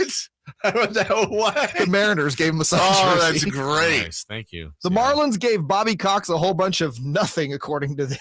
Baby. A bottle of wine, a donation to charity. What does Ripken do with that Seattle Mariners signed jersey? Wears it every day for 3,000. Then they said, okay, this is good. When LeBron retires, he should get a signed picture of Jing Bray and the decision on Blu-ray. Oh my goodness. I swear to God, I want to find this. Oh, this is really bad. I can't find the Harley. Last one. Someone got a Harley. Last one. Now, these are suggestions. Yeah. Someone said when Floyd Mayweather's finally done, like, you know, I mean, just finally done, the entire series of Harry Potter books. For who? Floyd Mayweather. Wow. Did Montana have one? I don't think so. That's such a brutal thing for Floyd Mayweather, by the way. I've got to digest that. Was that 50's idea? I don't know who's. It just That's it was on Fiddy's an idea. article. If you don't know the reference, 50 Cent. Yes, that 50 Cent. Sacramento Kings, 50 Cent. Once offered Floyd Mayweather, I think it was $1 million. If live on TV, he could read one page out of a Harry Potter book. Floyd turned it down. Remember the Conor McGregor though calling that out was still the funniest. Like he can't even read. The whole lead up to that was cringy.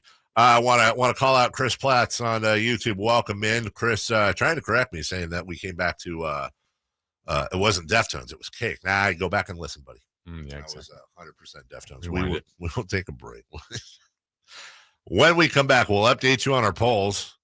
We got the news and notes. We got celebrity birthdays right after this. Sactown Sports 1140 is your home of the Las Vegas Raiders for the 2022 NFL season. Tune your dial to 1140 for all Raiders games. Plus, you can listen online at SactownSports.com and on the Sactown Sports 1140 app.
What's hot? Yeah, hot. Real hot. And what's not? It's not good. Brought to you by American Energy Air and Solar, Sacramento's complete heating and cooling company and second opinion partner. Who's hot, you Who's ass? hot? The Baltimore Orioles? What? Caesar Sportsbook listed the Orioles over-under win total at 62.5 entering the season. Yeah. Last night, they won their 63rd game at all places, Williamsport. That's over. Billsport to his friends. Yeah. Point. LOL. Lol. Who's not? Sandy Alcantara. He's allowed at least 3 earned runs for the 3rd time in his last 5 starts. He had allowed 3 or more earned runs just twice through his previous 20 starts this season. Them Dodgers got to him over the weekend. They did. They hit the baseballs. What are you going to do? Who are those Dodgers? Stupid Dodgers. Stupids. From the YouTube chat. Hey, play some Oleander coming back from the break. Keep the theme of Sac Mans. I've recently become friends with Brian from Oleander. In fact, I think we could get him to come in, and he's working on new stuff and Really? and also making some of his old stuff acoustic. Can he make a show theme? That's not a bad idea. It's a great idea. I think Brian Strand, I think he might actually. I think he actually might if we. It's one of those things where Let's ask. I'm almost positive he would if we asked, but I also wonder if that would be insulting. No. Like, hey, lead singer of awesome Sacramento band with not one but at least 2 modern rock hits, of which Make a third for us. Make a third modern rock There hit. you go. Theme to the show. Chart at number 1. Are there any more modern rock hits anymore? No. Modern rock. Is there any modern rock? Modern rock as we knew it in the Modern rock. heyday of modern rock is dead. The 2000s bands, the Third Eye Blinds, the Incubi, the I mean, Papa Roach is still making music, but it's not what it was. One Headlight by I like Jacob Dylan better than Bob Dylan, with the guy got mad at me that I don't like Bob Dylan. I actually enjoy more Jacob Dylan songs than Bob Dylan. I had One Headlight and the 3 Marlenas. There you go. Now that is exactly doubled the Dylan songs. How about Earl says Imagine Dragons? They're modern. They're good. They're kind of a hybrid, but not that. Yeah, I get. Imagine. I used to work for the old Quad 106.5. Imagine Dragons would have been all over that station. News and notes right now. Stand by on this frequency. It's time for the news of the day. Thank you for ruining the show and dropping a steamer on my journalistic integrity. Today's important headlines, intelligent analysis, hard-hitting interviews. Yeah, this is none of those things. Here's Carmichael Dave and Jason Ross. Oh my God, I love those guys. We always love play-by-play. Yeah. This is from the Fredericksburg Nationals, just 13 hours ago. Comes across on a couple of wild pitches. And now Wood, he'll hammer something high and deep out the right. Hits it top of the wall. Skip shot over. Lock it, cock it, rock it, restock it. James Wood got me dancing like a proctologist with a twerking class Groupon.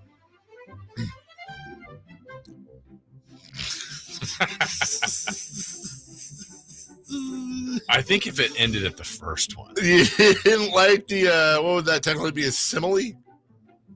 Or just did they need both? There's a misconception, Jason. There's no sound in space. And it originates because most space is, a vacuum, providing no way for sound waves to travel. But a galaxy cluster has so much gas, that's diet, really, is what you got to do. That NASA has picked up actual sound. This is amplified sound coming from a black hole. If you wouldn't mind fading down. This isn't a bit. Jay, would you fade this down, please? This is I guess technically it is. Yeah, this is real sound. I'm not doing a bit here. NASA released from a black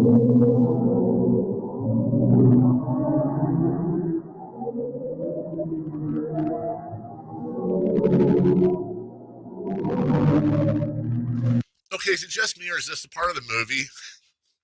Is this the part of the movie where somebody grabs that? You can fade that back up. Somebody grabs that sound and they speed it up and it's a message. Oh. Doesn't it sound like it's and you speed it up, it's like, we're coming for you. That's immediately what I thought of. But yeah, that's a little scary, dude. Like, that's what a black hole sounds like, apparently with flatulence. Today is World Plant Milk Day. Now, at first, I thought this was you take milk and you hide it in different places.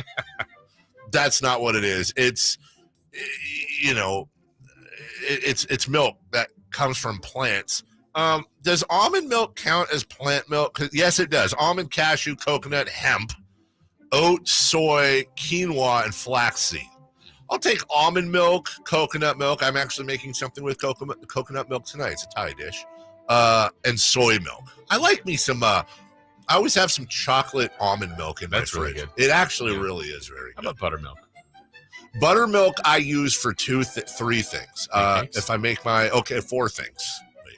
Okay. Fried chicken. Okay. It's a wonderful marinade or really any chicken. Ranch dressing. Blue cheese dressing. Pancakes.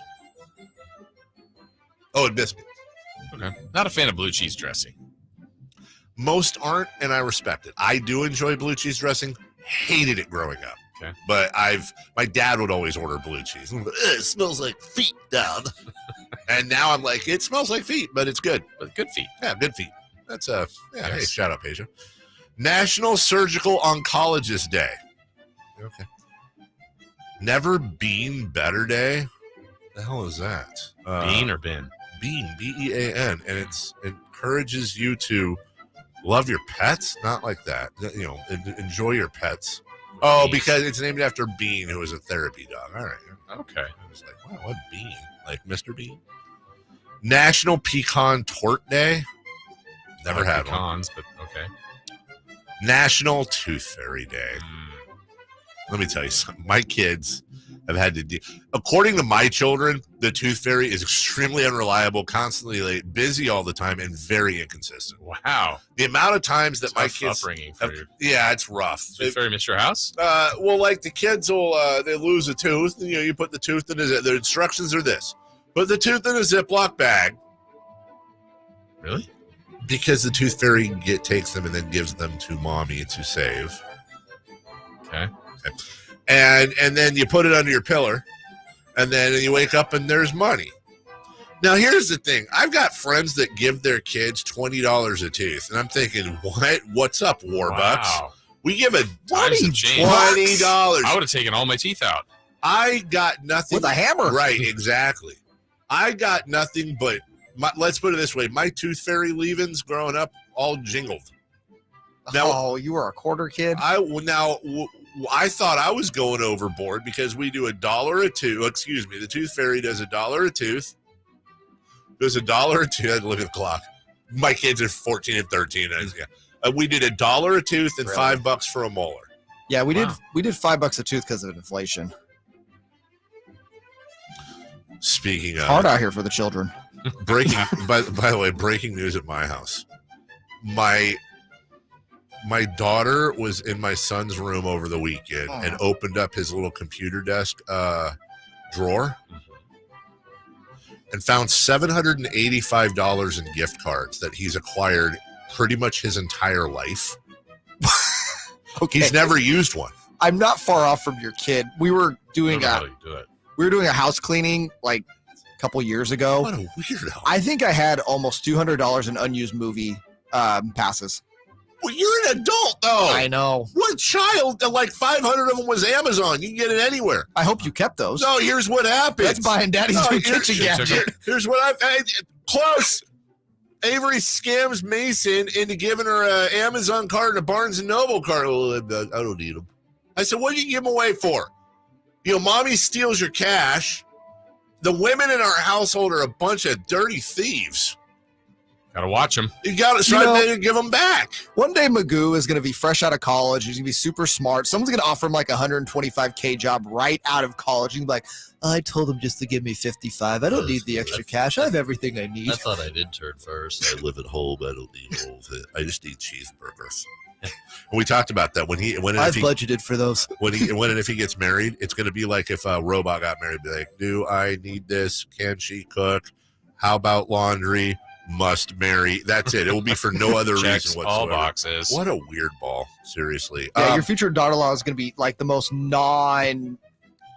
high maintenance woman ever. Well, let me ask you this. Why do you assume it's a future daughter-in-law, not a son-in-law, Jay? Is he gay? Don't know. You know? Could You should be. ask. Could be. Future in-law, I say. That's what I say, Jay. I say be a good dad and have these conversations with your kids. Stop avoiding it. You're assuming I haven't already also had the You just said you didn't. No, I did. No, I didn't have that. I just said, whatever, do your thing. We love you. Conversation. I did have the conversation with him last week, though. I'll leave that off the air. Oh, that one? Other than to say it's literally the worst thing that's ever. Yes. Clean up. It's the worst thing I've ever done in my life. I know we're getting to celebrity birthdays here. I hope Wilt Chamberlain isn't on there because I know the answer to that. That was over the weekend. I do want to give you this. Wilt Chamberlain, here's a couple of stats. 45-inch vertical. 45-inch vertical. He was 7'1", dude. That's tight. 4.640. Benched 500 pounds. Was in the Volleyball Hall of Fame. He was offered a contract at the age of 50. Celebrity birthdays. Kristen Wiig celebrating a birthday today. She's 44. 46. 49 today. Oh, wow. I thought Dua Lipa. Dua Lipa. I like that. I like that song. 28. 25. 27. Nice. I win. Hey, Ty Burrell from Modern Family. Oh, Phil Dunphy. Oh. The greatest character on the show. Got his debut in West Wing. That's a fact. He is 55. 52. 55 on the nose. I know my dumpies. Shirley, Cindy Williams from Laverne and Shirley. Oh, God. Still with us. Yes. R.I.P. Penny Marshall. Cindy is 75. Aunt Penny. I'll go 77. 75. You're cheating. You've never got three He's in a row cheating. on Never. the button. No, ever. LaMelo Ball. LaMelo Ball is 22. 21. 21 for Jay. I'm so hot. For Jay Mars, for Jason Ross and Carmichael Dave, we'll see you tomorrow. Nick and Rami, Calvis and Rami this afternoon. Love you. Bye-bye now. The start of the NFL season is upon us, and Sactown Sports 1140 has all your coverage. Monday Night Football, Thursday Night Football, and of course,